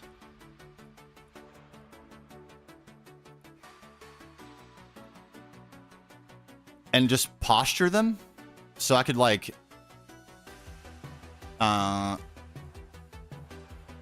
you know, make him do something. Put goofy eyes on him. This is how I got the character model for the shader's thumbnail. Is you position him in this empty space. You can make him into whatever shape you want, and then screenshot it. Hold on.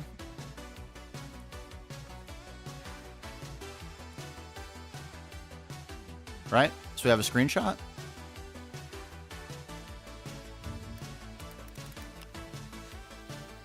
Adobe Express.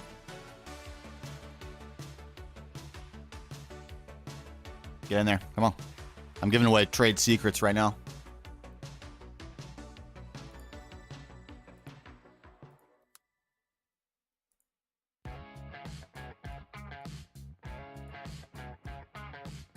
Now we have a character model. Put that on a transparent background. You can lay that right over another image and bam, thumbnail. Booyah. It's so good. I love it.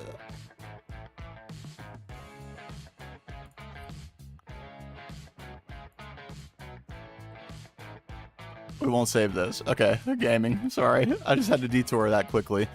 And the animations are so much fun. I'm having a really good time. Like, making a script for it and then trying to come up with, like, how to animate a player to match the context of the script. It's so fun. I would honestly strongly consider doing that as the only thing I do.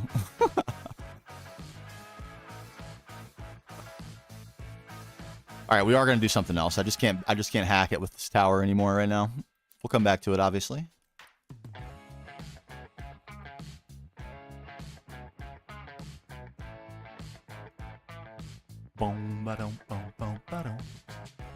Yes, here, you know what? Let's get deep cut spoilers. We're already in deep spoiler zone, so we're going to deep spoiler zone this right now.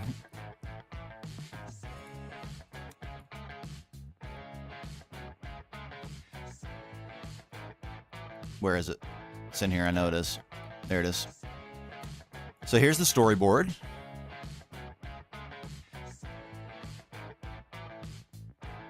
So this is like, I'm doing a lot of planning for this, obviously. We're going to have a bunch of builds. Where's the list of builds? There's the list of builds. And the main premise of the first half of the video is going to revolve around this diagram, which this is a tool I use for creative thinking, like to come up with ideas of what to build. And not just like what one structure to build, but what's the whole thing going to amount to, and help you justify like why things exist in your world. When you start running out of ways to decorate or things to add to your builds, you can refer back to this. And it's just a wheel that takes you around and builds on itself until you have this really, really rich concept. And it's less about like identifying what is my first building going to look like and more about what is my world about. And then we'll get into the specifics of my build process, which is scale, shape, and detail. And we'll demonstrate that through building some of these builds and through like reviewing them, looking at them. So just basically everything I know that I use myself to think about building in a more productive way. It's not about here's a way to use stairs more effectively, or here's where you can use fences or something like that. It's more about getting inspired and then like snowballing that inspiration without getting hamstrung and getting stuck. And that we're actually following the exact process right now. Scale, shape, detail. So we went through and set the scale for all these individual parts of the build first. They all are still completely featureless. And now we're going back through and putting all the shape in. And then at the very end, we'll put all the detail in. And we'll have, you know, at this point, I have a very complete idea of what I want the end result to be with the biolab, the ancient alien, abandoned, post-apocalyptic biolab build.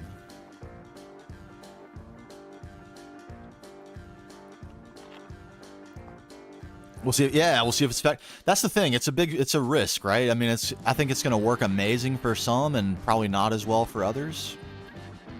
But I do feel pretty strongly that given an honest try, it will work. It will work for you.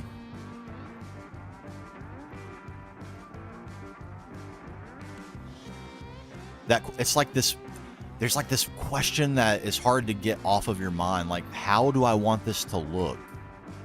And without like a deep vision for what you want your theme to be, even things like picking your colors are going to be hard.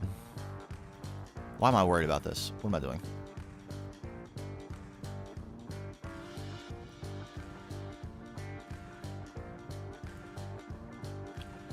And by the way, picking colors, in my opinion, it might be the hardest thing about building.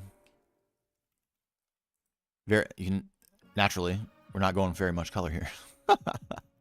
It's intentional in this case, but yeah, color is a tough one. And I guess I didn't mention this, but I'm going to be talking quite a bit about color theory and how color theory applies to Minecraft. Yeah, it's a big, huge topic, but Minecraft is like a really interesting place to explore color because texture matters a lot. It's not just color.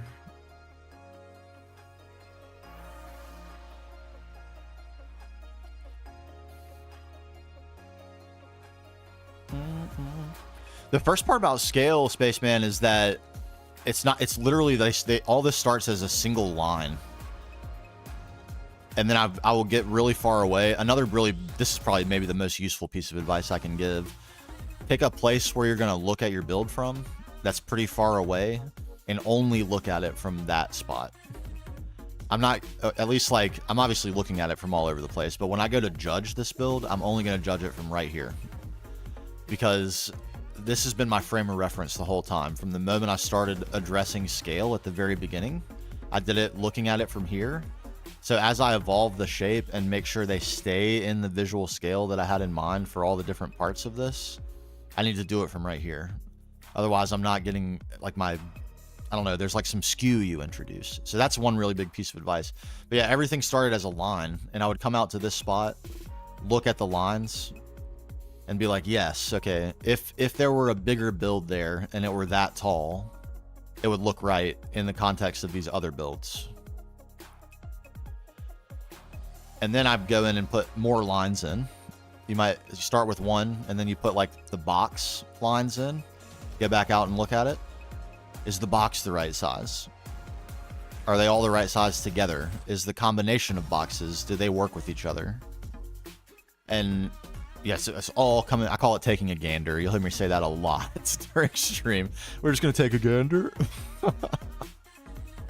But that's what I'm doing, is when I come out here and take a gander, I'm doing a visual check. Is everything still balanced? Am I still in scale at every part of every build?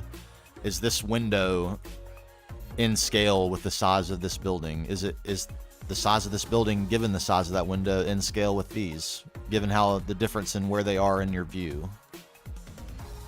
These are bigger than they appear because they're farther away than this one is. So yeah, it's all just checking, rechecking, and I look at it a lot throughout the process, a lot. Part of that, I got into the habit of that actually for clips, because it's really useful to have a progressing view as part of a montage, because unfortunately, now I can't even remember what the freaking name of the mod is. Replay mod does not work with the GTNH custom start menu. I'd love to figure that out, but that's the best alternative I've been able to figure out. So I actually got into the habit of doing that for that reason, and then it worked so well that I adopted it as part of my core building process. I'm lost now. I can't even remember what I'm doing. Picking colors. Sorry, I've been rambling. I'm looking at chat. Colors limited to what's available to. That's why I actually like vanilla, because you're so much more limited that it's actually freeing. That doesn't make sense that that's the case, but I think it is. So, and picking colors, Harvard. Oh, you're colorblind. Oh, dang, your visual styling is really good. I would not that it can't be if you're colorblind, but you know what I mean. Like, no way to tell that for sure. Oh my God, coarse dirt aspect. I'm desperate for it. I just can't. I want it so bad. When I heard I think they're backporting Deep Slate, which is great. Don't get me wrong. I love that. I would love to have mud bricks as well. Fantastic block. I would love to have azalea leaves. I'd love to have moss. But more than anything, I want coarse dirt. I want it so bad.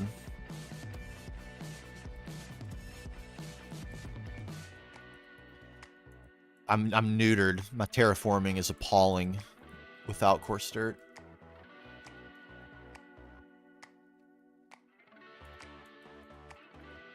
I have this heinous landmass, and let me show it to you. Actually, it's completely hideous. No shame, no shame. Like, so many cool things. I love everything about this base, except this landmass right here. And you know what? I'm not even motivated to fix it. Look how ugly it is. It's terrible. It's absolutely terrible. It looks terrible on the map. It looks terrible to your eye. It's heinous. Okay? It's been like this for 900 hours. Do you know why? Because I cannot muster the gumption to fix it without coarse dirt. No matter what I do, it's going to be grass.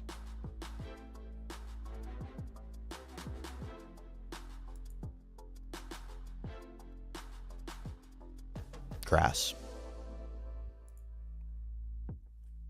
I can't live with that.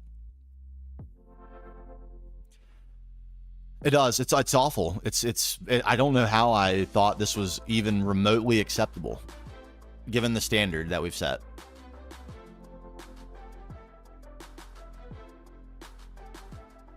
Hardened dirt? That's pretty good. I'm not gonna lie. That's better than a kick in the leg. It really is. It's better than a kick in the leg. Is it brown in the way that dirt is brown?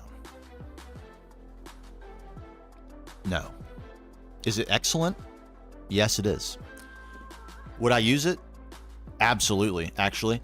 And this is actually included in the 1.20 version of Biomes of Plenty, and I indeed did use this as part of a 1.20 build, which you'll see in the building video. It is brownish. It is. It is. So we have determined that there are some solutions to this dilemma. You see here we have dirt that hasn't become grass. Anyone want to take a guess at how I achieved that?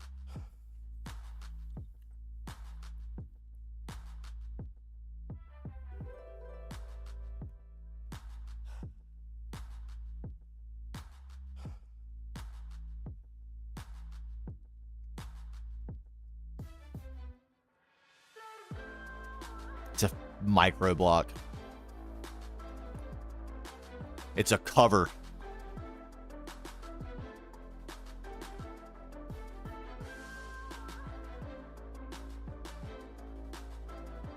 Imagine, okay? This is good. I'm at least I can do this, right? A little variety. I need it. It looks so nice to have just a splash, just a tiny bit. It looks unkempt. That's the point. This is an abandoned facility. It's overgrown. Nature is overtaking it. You'd have some dirt. You would have dirt, right? Dirt would be scattered on the ground in such a way. The problem with this dirt, you can't grow anything on it. You can't grow anything on grass block covers either. But this is really cool though. This right here.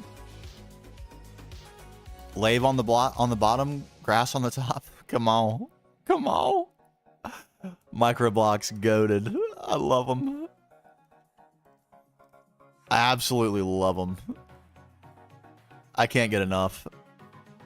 I can't get enough. Of course, the Hall of Heroes, we did break the mold on microblocks. I think that's got to be the hard limit on how many you can do in one build. It surely is. Oh, yo! Let's go back. Let's go back. Welcome, Raiders. We were just here. We'll come back just to welcome you. Welcome to the world tomorrow. How was the stream, man? How was the stream? We like streaming at the same time. Wow, you started like 40 minutes before me. I was like about to start, and I was like, oh man, I can't watch. No.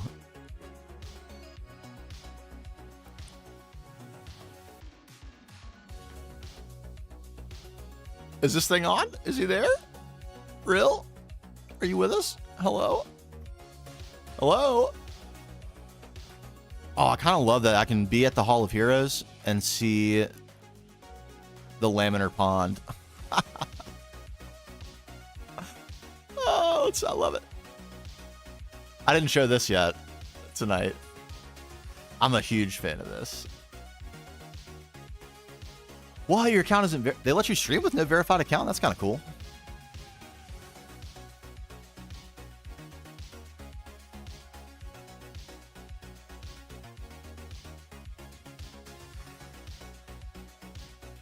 That's very cool.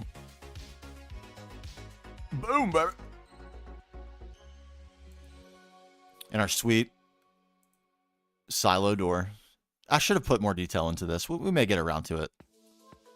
We were just in a hurry. We got the rocket fuel. We got the rocket. We wanted to rock it off. If it doesn't matter, it doesn't matter. Who cares? What can... It's just a lever. It's, No, it's, Tinker's drawbridges. They're really cool. It's been a while since I've used them. But they are... This is regular drawbridges, and these are advanced drawbridges in the middle. And they can take any blocks, and then they'll extend in order. Really cool. And then it's just red alloy wire connecting them all, so they all respond to the same signal. But the regular ones look like this. You can give them a skin, so it looks just like lave. If it doesn't have lave on it, it looks like this. Drawbridge. Lovely block. But again, going back to the adventure map thing, imagine there's a bridge that you can't extend until you provide a certain item. And once you do, a bridge extends, allowing you access to the next area. Come on. That's so good. It would be so good. We have to do it. We have to. But first, we have to finish this build. And we're hours away from doing that. So let's do one thing at a time, shall we? Starting with deleting this tree. Goodbye, tree.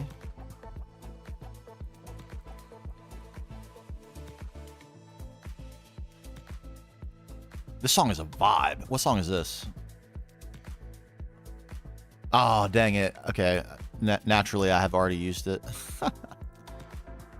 I'm so close to having to break my streak. I have yet to repeat a song in a single video, with the exception of the 2000 days video, where I reused all the montages because the timing was already perfect, and that's extremely time consuming to get all those timings right for the clips and everything. But other than that, I have not repeated a song in any video, and I would love to never repeat a song. But man, it's starting to get pretty hard to go through all royalty-free music and find stuff that fits my sort of styling. I don't know. It's tough. Those copyright claims are serious, man. They are quick with it. It takes only seconds of claimable music, and they will claim a roo. They are not shy. They want that loot.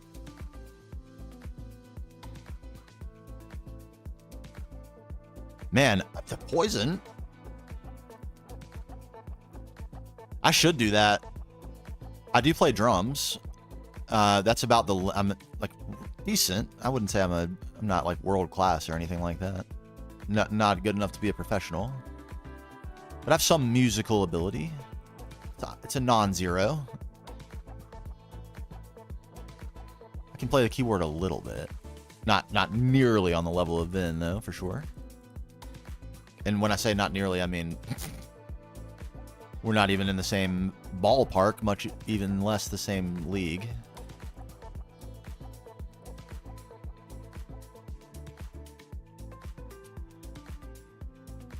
Monster Cat. Oh, I'll have to look into that. I pay for Epidemic Sound, and it has been pretty good. No huge complaints about it. Has some whiffs, but it has a lot of bangers too.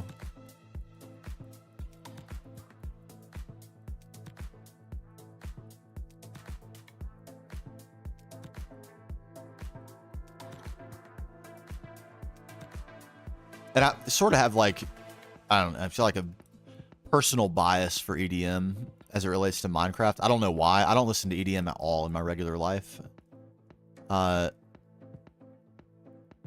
exactly never would be the frequency with which I listen to EDM. But except for when it comes to Minecraft, which is all I listen to when I play Minecraft. No other game, only Minecraft. I don't know why.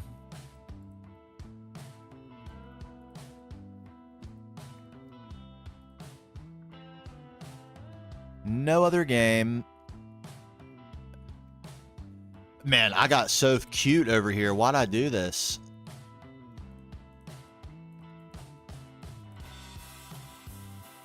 I had all sorts of cute over here. Why? Why?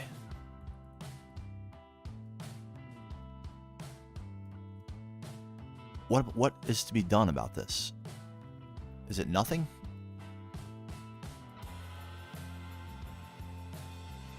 This is like some weird offset I did with this roof. I don't know why I did this. It seemed cool at the time. Now it seems very problematic. We need to gander at this. I need reconciliation. Bow, bow, bow. $8 USD a month for unlimited use. That's cheaper than Epidemic Sound. A lot cheaper. Like 50% cheaper.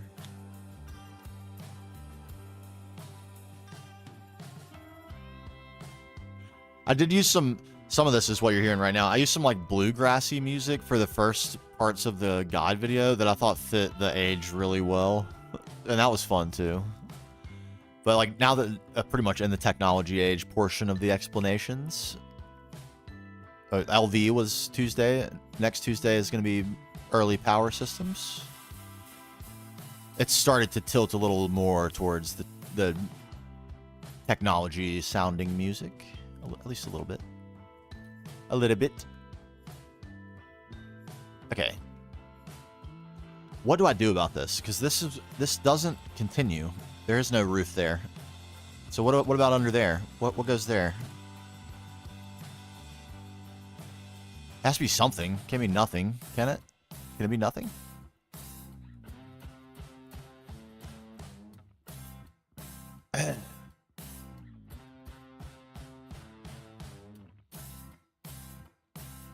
Oh man, would it be cool to have a room right there? That would be kind of cool. What's going on down here? Ooh. Okay, and this was actually a place we wanted for something in our main view. A little empty there. Big and gray, kind of ugly.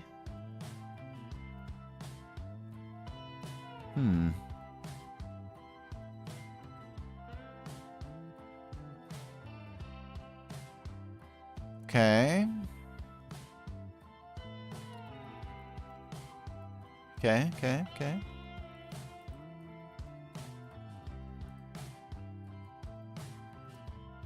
What if we did do a room there? Yo, Neovan, what's going on? Hey, we're just plugging away at this build. We've made some gains. Check out this this design.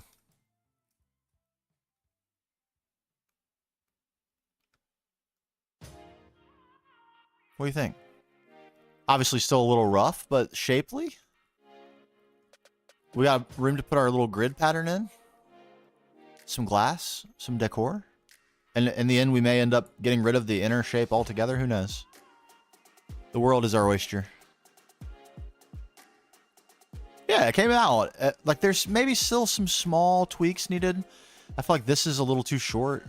And maybe this one is a little too short. Like one block here. 2 blocks here, maybe. But I needed to take a break from this. This was like 2 hours in a row of trying to figure out what in the heck to do with this. And we finally got somewhere. So I want to leave it alone for a little bit.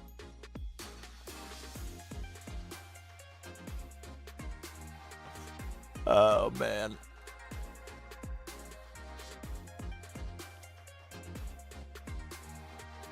What if there were like a room here that were the same shape as this outcropping, like some sort of half hill?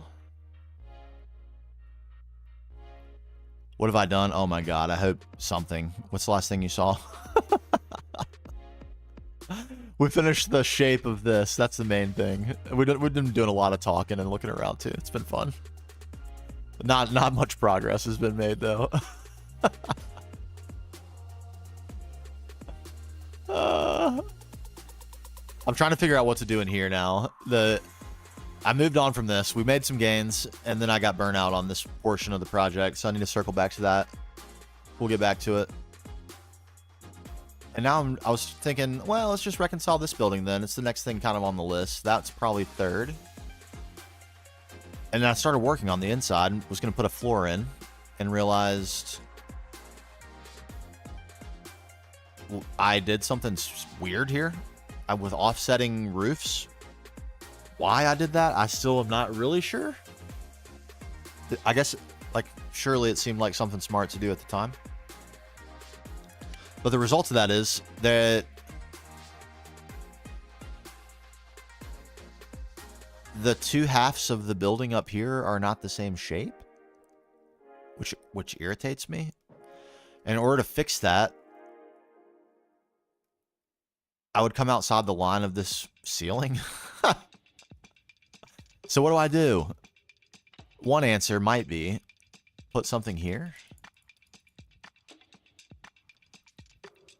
Oh my god, implosion. Are you about to go to space in terra firma, Greg? Is there a Reddit for terra firma, Greg? Because I feel like that's a 100 upvote worthy achievement.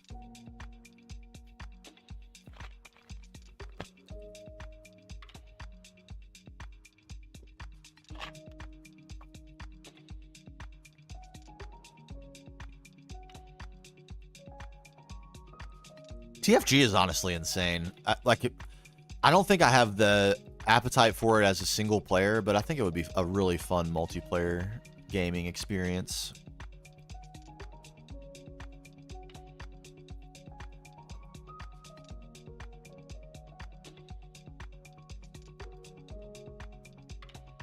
Maybe I'll probably change my tune. Who knows?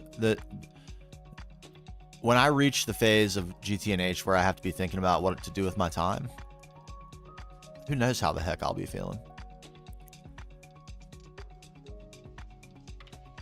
A half pill-shaped room? Is that crazy? I don't think it is. I think it might work. The implosion compressor is for ender pearls since the enderman dropped the dust rather than the pearl itself.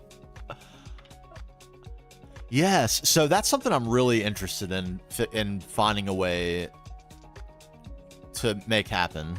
Is I would love to play, and we've been talking about this, so you know exactly what I'm talking about. But I want to play in a multiplayer environment where player economy matters, where it's like, I don't know if that means it has to be a really difficult pack where things are so difficult to acquire that it only makes sense to rely on trade. Or if it's just like one of those things where the players all just have to hard commit and agree. We will only acquire certain things through trade. Kind of like how they do on Hermitcraft. What is that? A wave.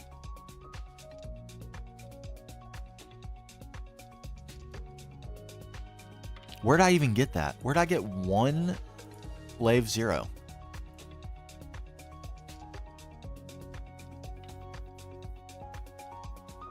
Yeah, I think it would be really fun.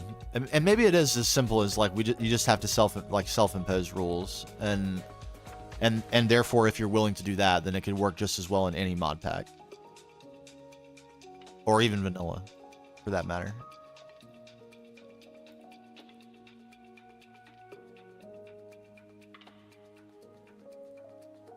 Yeah, I think you're probably right. I think you're probably right about that.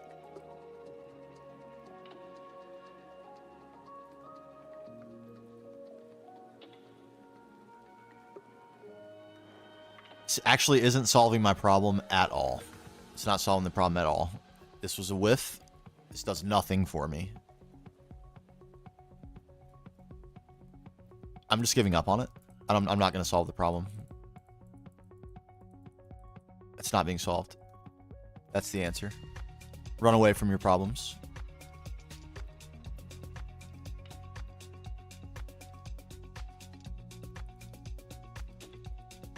This is going to look bad on the inside. I'm going to be very disappointed in myself for doing this. I can already tell. I think it's certain. That's cardinal rule number 1. We don't want that. Don't have big, flat, empty space. That's exactly what that's about to be.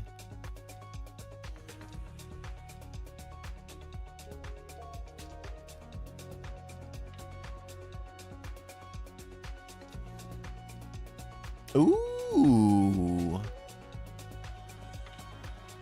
That's a really interesting idea. Random world spawn.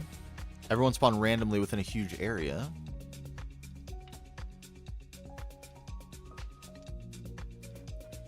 And you just set it up that way. And the other thing, I mean, I'm being so particular, so forgive me. But hell, and we're talking about my dream multiplayer Minecraft scenario here. Might as well be particular about it. Like, having the focus be on building and not on winning is also part of my dream scenario for multiplayer. Although I'm super into the idea of playing a mod pack where you win in multiplayer as well. For that particular gaming experience, I just have it in my head that I would love it to be just spectacular building projects.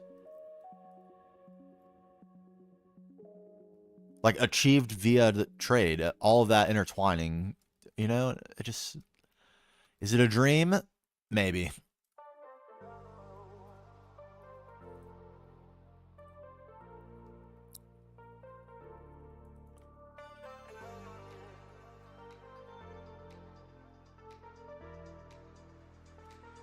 Yeah, we talked about that a little bit earlier, and the response was a little bit tepid, which I was a little sad about. But it doesn't have to be for everybody, and it doesn't have to be forever. Although I would like for it to be long-lasting. No lie.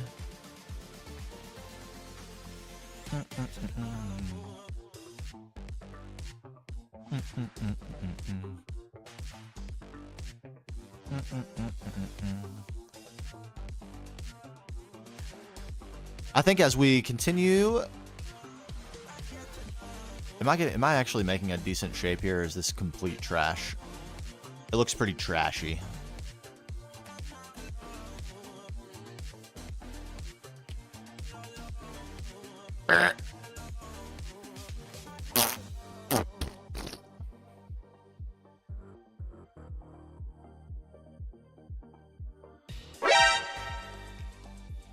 This is bad.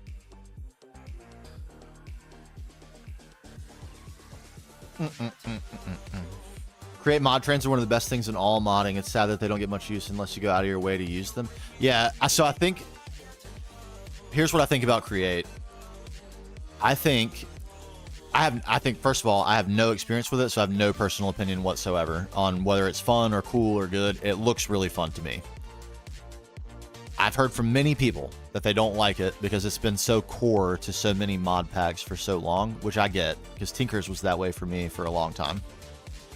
Until I re-fell in love with it. And now I think it's one of the greatest mods ever devised. But having said that, I think given enough time and an environment where you're not trying to win, so you're not like forced to use create, it's just for fun, I feel like people would feel a little differently about it. Maybe that's me making an assumption, and you know what they say about making assumptions. But I feel like being made, like the necessity of resource acquisition can add frustration to things that would otherwise not be frustrating and could be fun. All right, Moose. Yeah, thanks for stopping by. Catch you next time.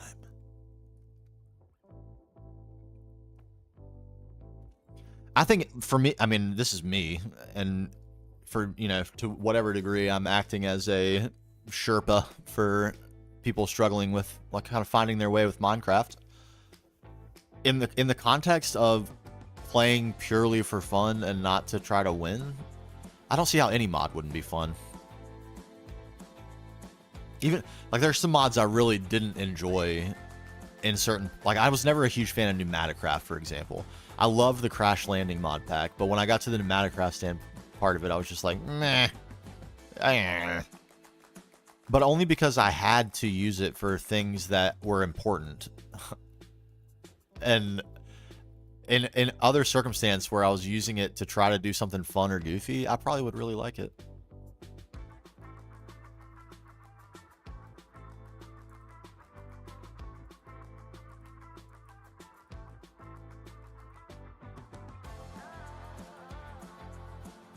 See, I'm like that weird person that skipped all those mod packs. I was either playing vanilla or playing old mod packs the entire time Create was being, like, was dominating the modded scene and all the packs. So I just don't hate it or don't have like a preset opinion about it.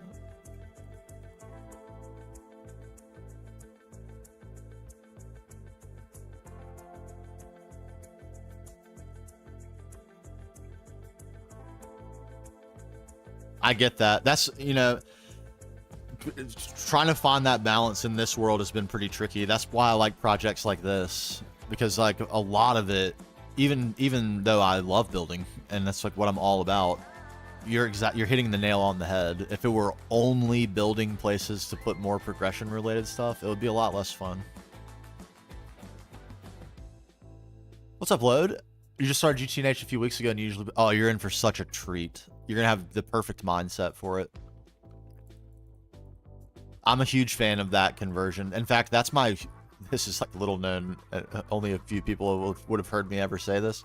That's my ultimate ambition, is to convert vanilla players into GTNH players. Not because vanilla sucks. Vanilla's amazing. I love vanilla.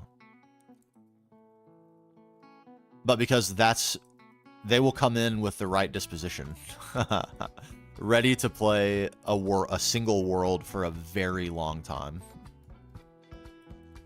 And that's what it's going to take to be successful in GTNH, that's for sure. So I think, yeah, I think vanilla players have an excellent chance of being successful in GTNH.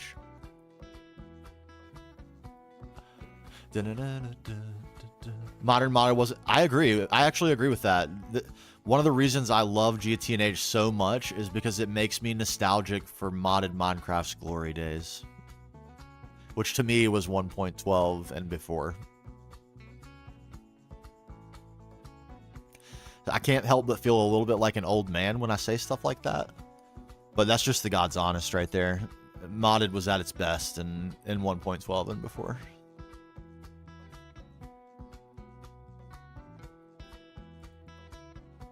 Hate it or love it. The dog's on top.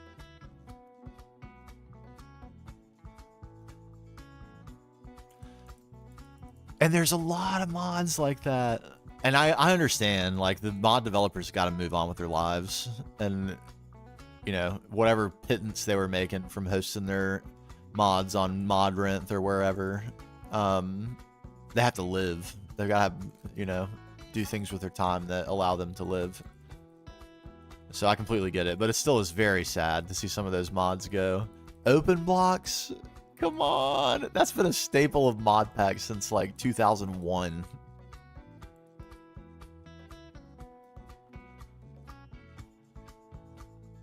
GT Modern is starting to feel pretty good. Just needed some it looks pretty good. I'm watching, obviously, I've watched a little bit of Three's playthrough, and Eagle, my little buddy, my good friend.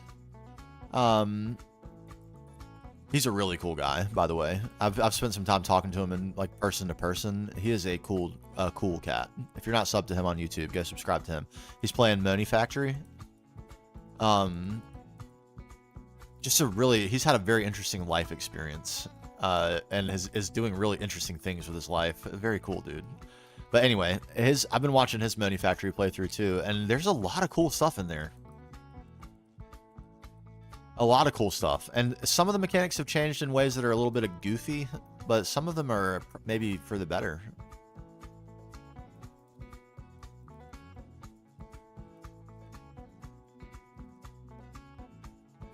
And honestly, the tank textures is enough to convince me that I should play some modern. They're so good.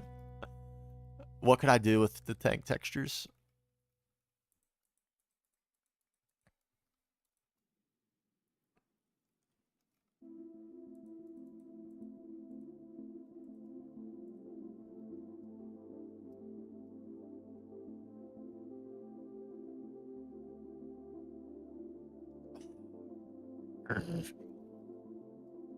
This is the most frustrating thing I've ever done to an interior. Why did I do this?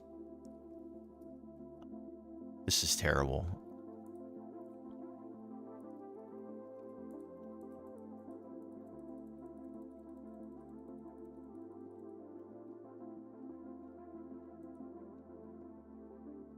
Oh my God.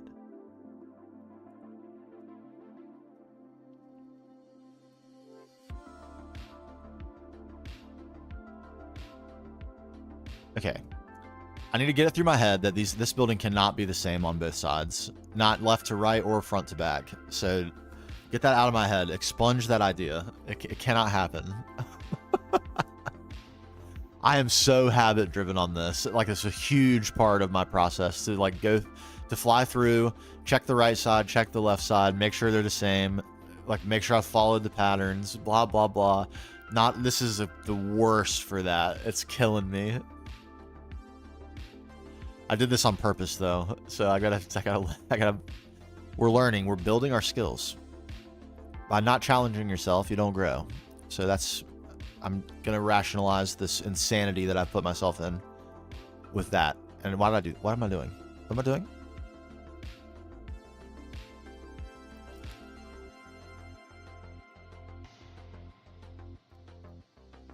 Dude. Why did I do this build? Why did I put this build like this? Why did no one talk me out of this? When it's done, it's going to look amazing. I promise. But right now...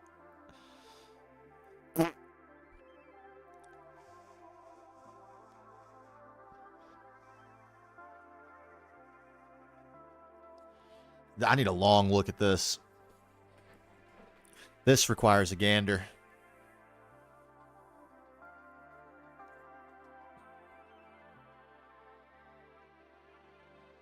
The edge of the cliff is ugly and flat and harsh and a perfect 90-degree angle. All of those things are no-nos.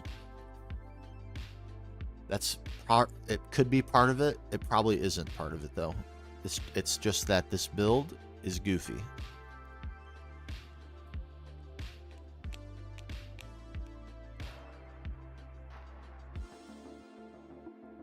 It's awkwardly placed also.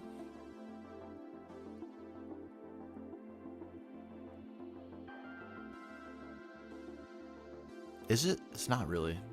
You could say it's alien. Foreign. A foreign body.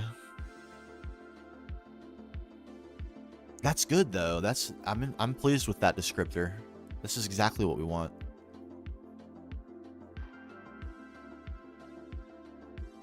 Am I going to embrace asymmetry here for the first time in my little old life? I might have to. I might have forced myself into a corner where I have to accept asymmetry.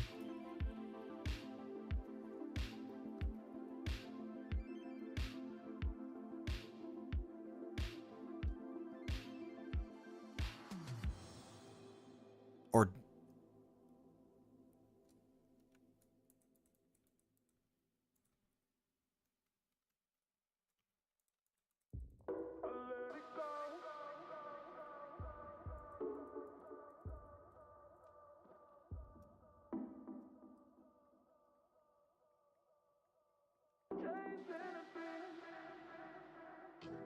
What? What is happening here?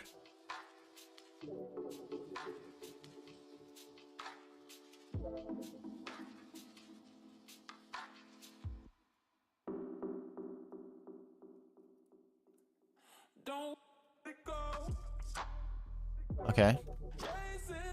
Where are we relative to the platform? That could be worse. Okay.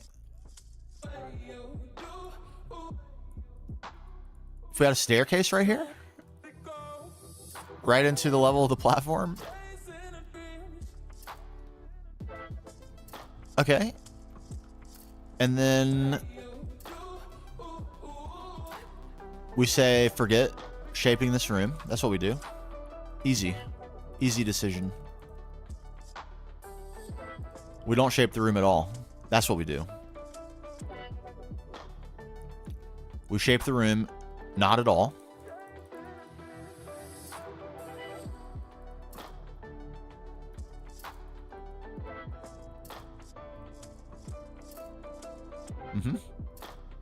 And that's that. Easy. Done. And what we'll have, this is, you know what? We've just fallen right into a rule of mine. 3 thick walls. What do we have here? 1, 2, 3. We'll have exterior details in the form of columns and pillars.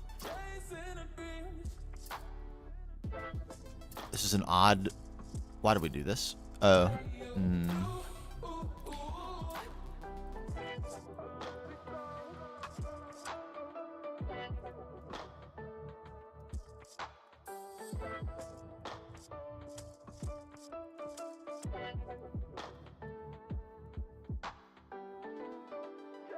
Okay, some extra lines. I'll take it.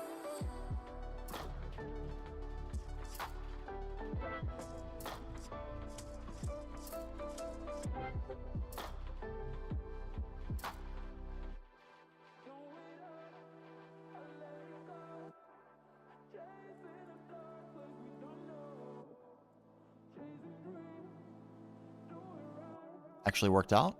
Take that as well. Serendipitous.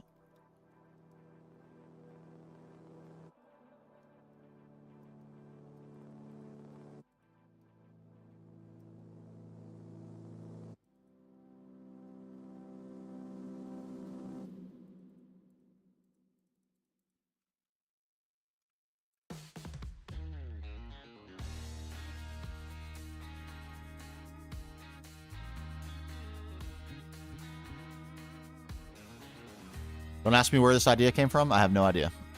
None.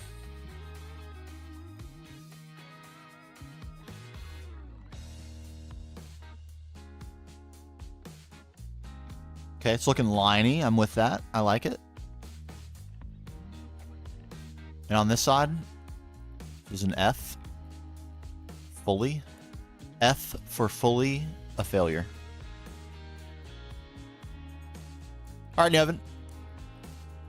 Sorry if I zoned out and didn't see that for a second. Always good to see you, though.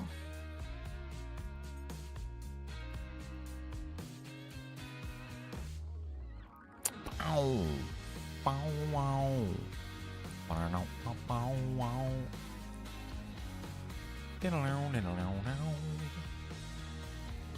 We do this.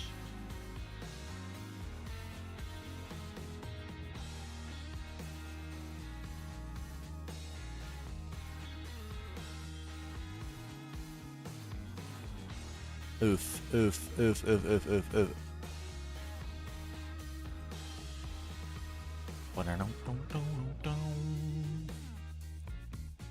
Do I want?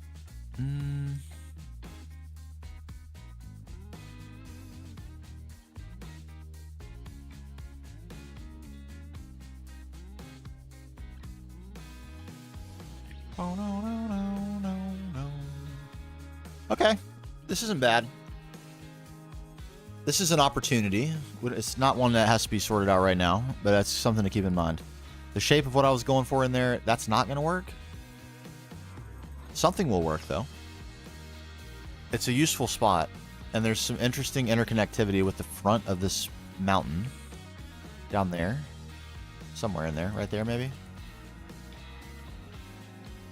And an empty space here. So it's all screaming opportunity. I don't know that I have the creative impulse right this second to put anything there. But we'll note that we will eventually want to. And that'll be good enough.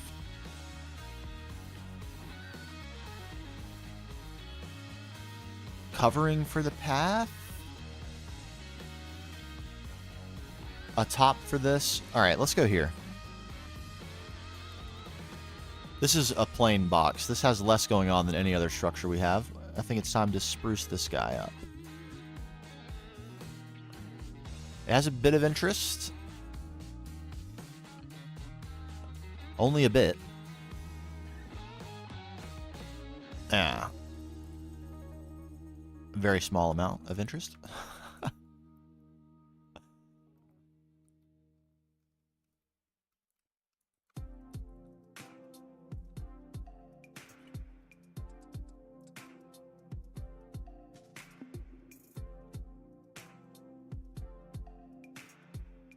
Almost a little bit of a White House shape going on right here. Maybe we lean into that a little? Not that we want the White House to go on this spot, but the motif of the front. This is another building that ended up a weird shape. Look at this.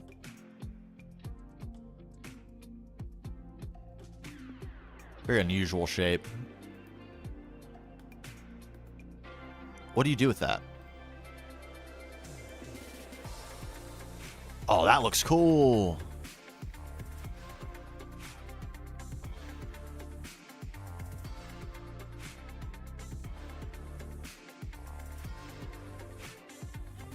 Yeah, that's so weird.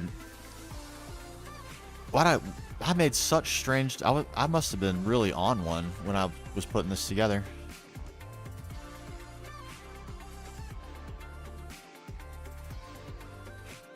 No holds barred, that's for sure.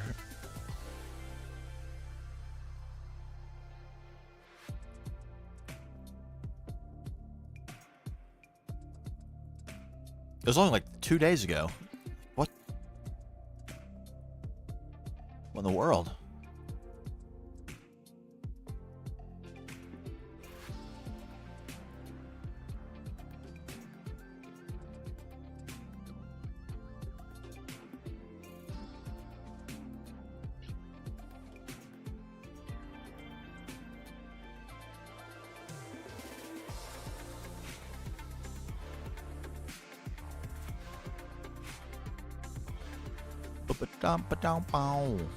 It's an easy little ad right there. Give yourself some depth on the exterior wall. It looks like we are probably not going to be able to meet my 3 thick wall criteria here. That's not super important for a purely aesthetic build. We did not follow that at all in the Hall of Heroes. But given that we will have machinery in here, whether or not it will be functioning, it will obviously not be, but it will exist. So the illusion that this could function as a working facility is worth maintaining. And for that reason, it's probably a mistake that I didn't maintain my 3 thick walls. We may find ourselves wanting.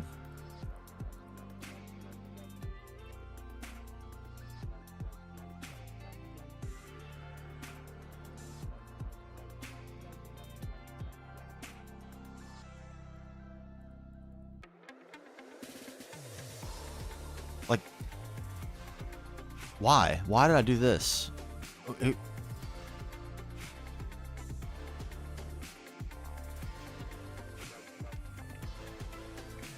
That's like the 7th time I've been poisoned tonight too.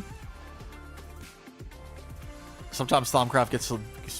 Maybe it's because of where we are. I wonder if that has anything to do with it.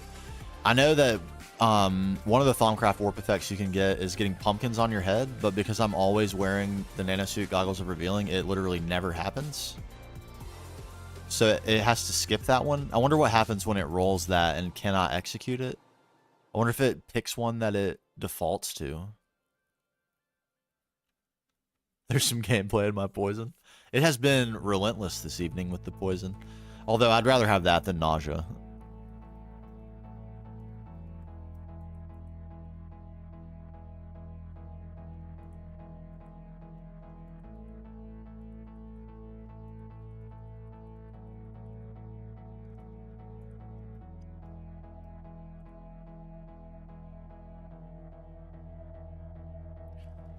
Again, why? Why?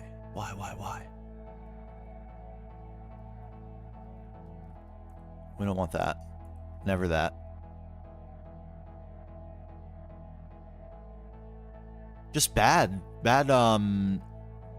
choicing was made here. This is not good choicing.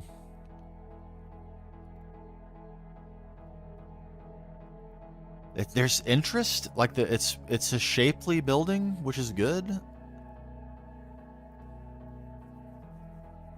So maybe it's not bad choices, but at the same time, man, it's going to be very difficult to polish this.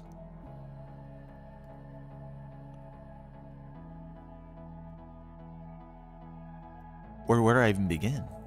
These are not on the same alignment. This is a weird flush. Is that what I want? Flush? Flush?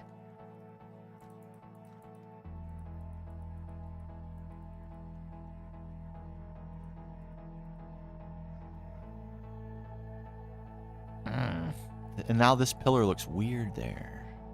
I don't like that.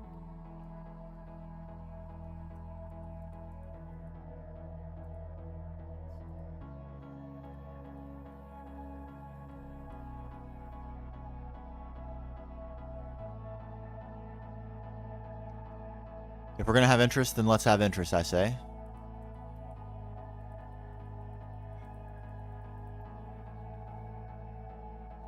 Wait a minute. I have an idea for this.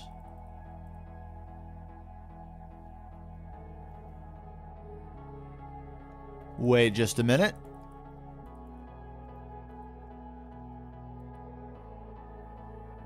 What do I need to do to safely use the builder's wand here?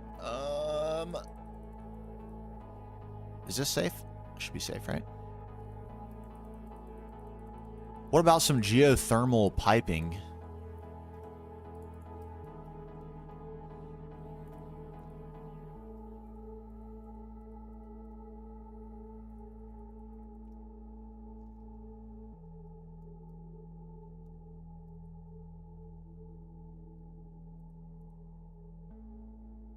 Is that crazy? I don't think so.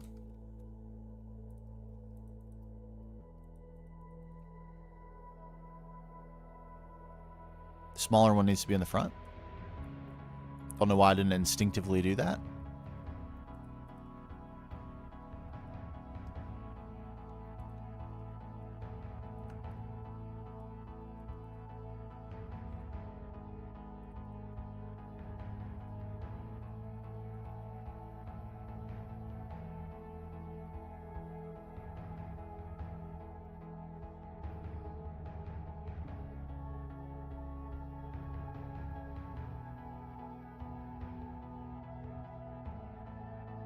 I don't know how big these are going to be. We'll see. We'll see. We'll see. Maybe this big. And a small one.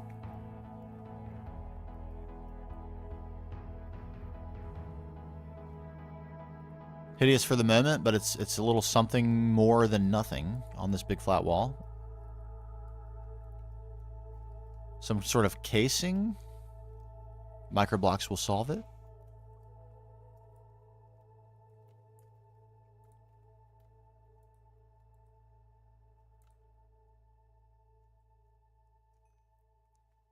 Okay, not bad.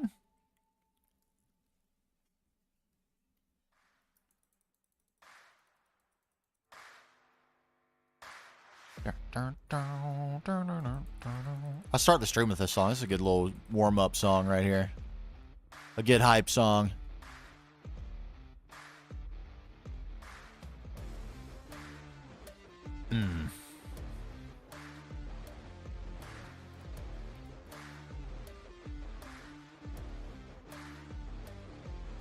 Okay, big and flat on the inside. We'll have to deal with that. Might salvage one tree.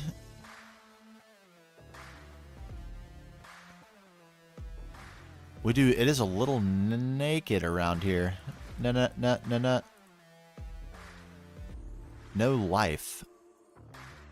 So much podzol and no life.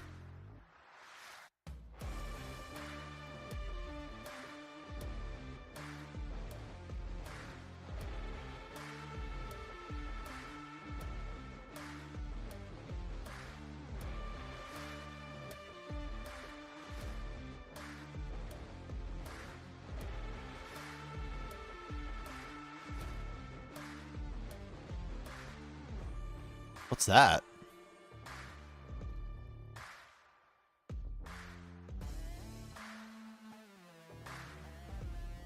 Oh, right. Right. There's an inside of that. Okay. Forgot I did that.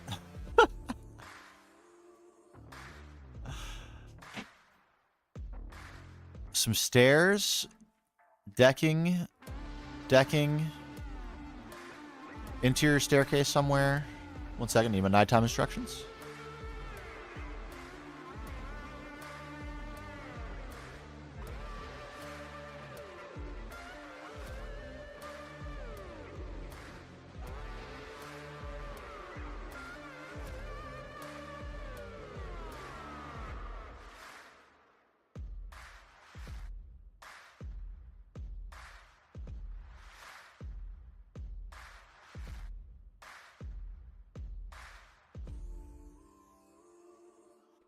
All right.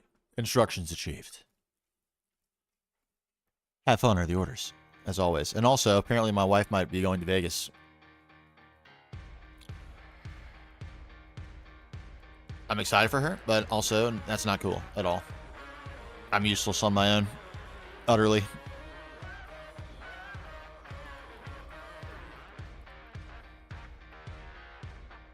It's quite sad, actually. It really is. You'd think as a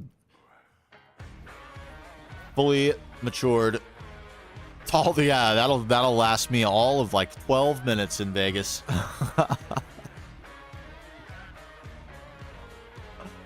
all the stream revenue is from like subs and stuff too, because I don't do any ads on stream.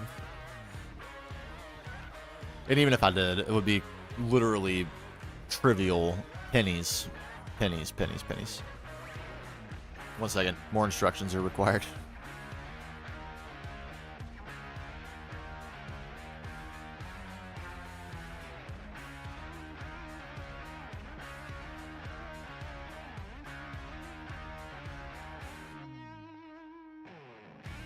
Multitasking, gandering, and taking instructions at the same time. Maybe I'm not useless after all.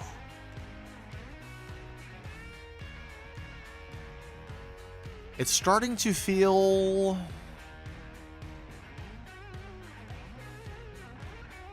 It's starting to feel a little something.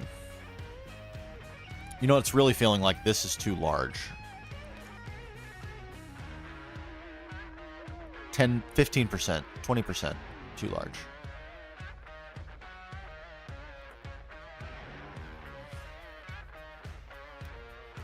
I will say though, my wife is incredibly lucky when it comes to gambling.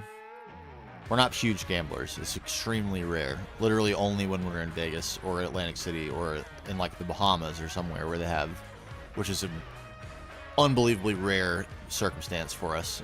Like we've been together a long time, more than a decade. And I think we've been in that situation like 4 times. But each of those 4 times, literally, this is not an exaggeration. Each of those 4 times, the very first slot machine that my wife sits down at, she wins. And it's not like the jackpot or anything. She'll win like $500 on a $20 bill.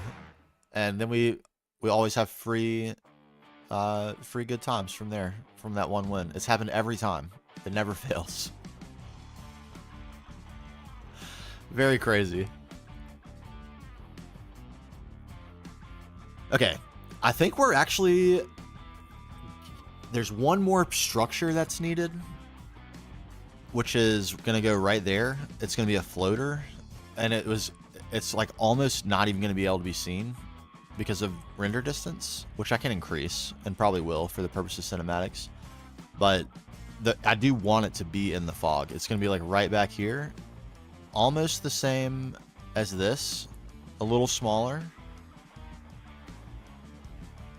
And just visible.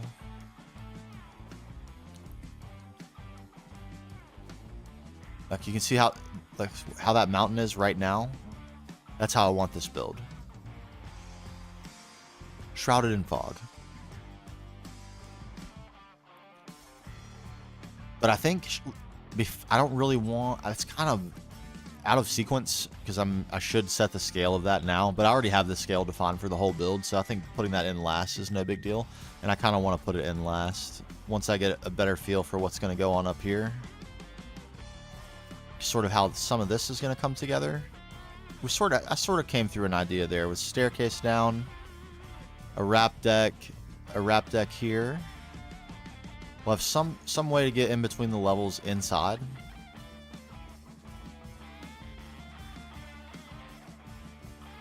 That's already pretty well taken care of in terms of what it needs to be. Maybe some art to the pillar. Aliens would have art, wouldn't they? Graffiti? Something.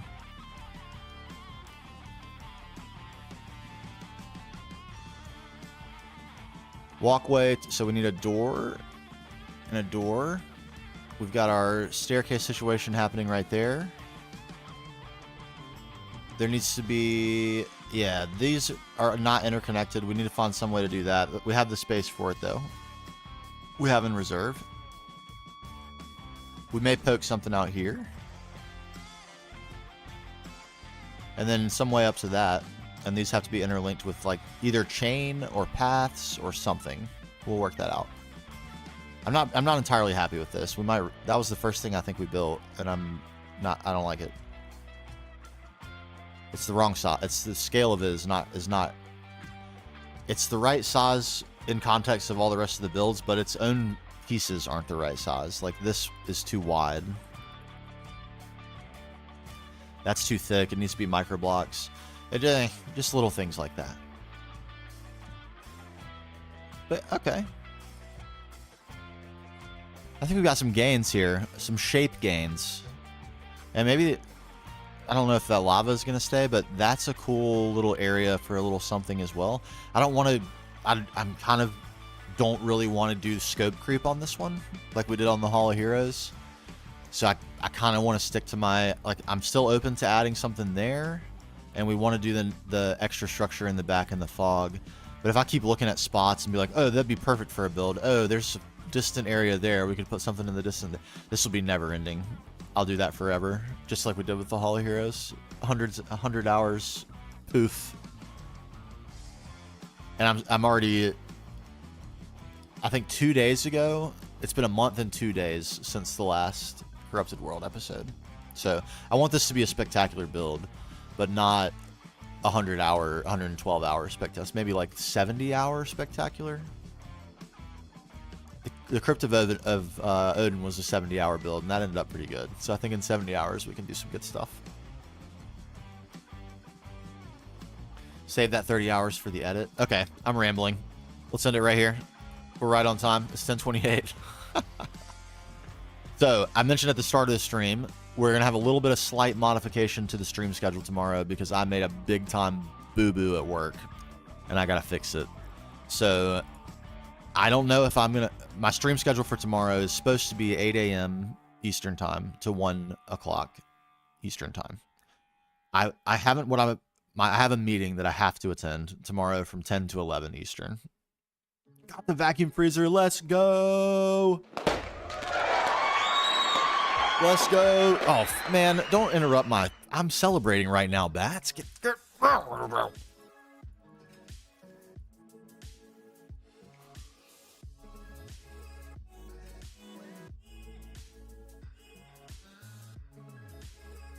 As I was saying. Yeah, sir. That's what I'm talking about. Big congrats. Heck yeah. Heck yeah. Okay, but I haven't decided if I'm going to actually go ahead and start streaming at 8 and just take a 1 hour break. Or maybe even stop this. I mean, a 1 hour break. That's excessive. But the meeting will last at least an hour, if not more. So I think the better thing to do might be to not start the stream until that meeting's over. And maybe stream until longer than 1:30. So let's kind of have that in your minds. If you want to hang out tomorrow, let's have like noon in our minds. And then I swear it's been nothing but Lemony Snicket's series of unfortunate events as I've tried to adopt this new stream schedule. It has not worked out so far. It will. It will. I promise. We're going to call it right there. I'll see you real soon, YouTube. Actually, before I say this, let me quickly check.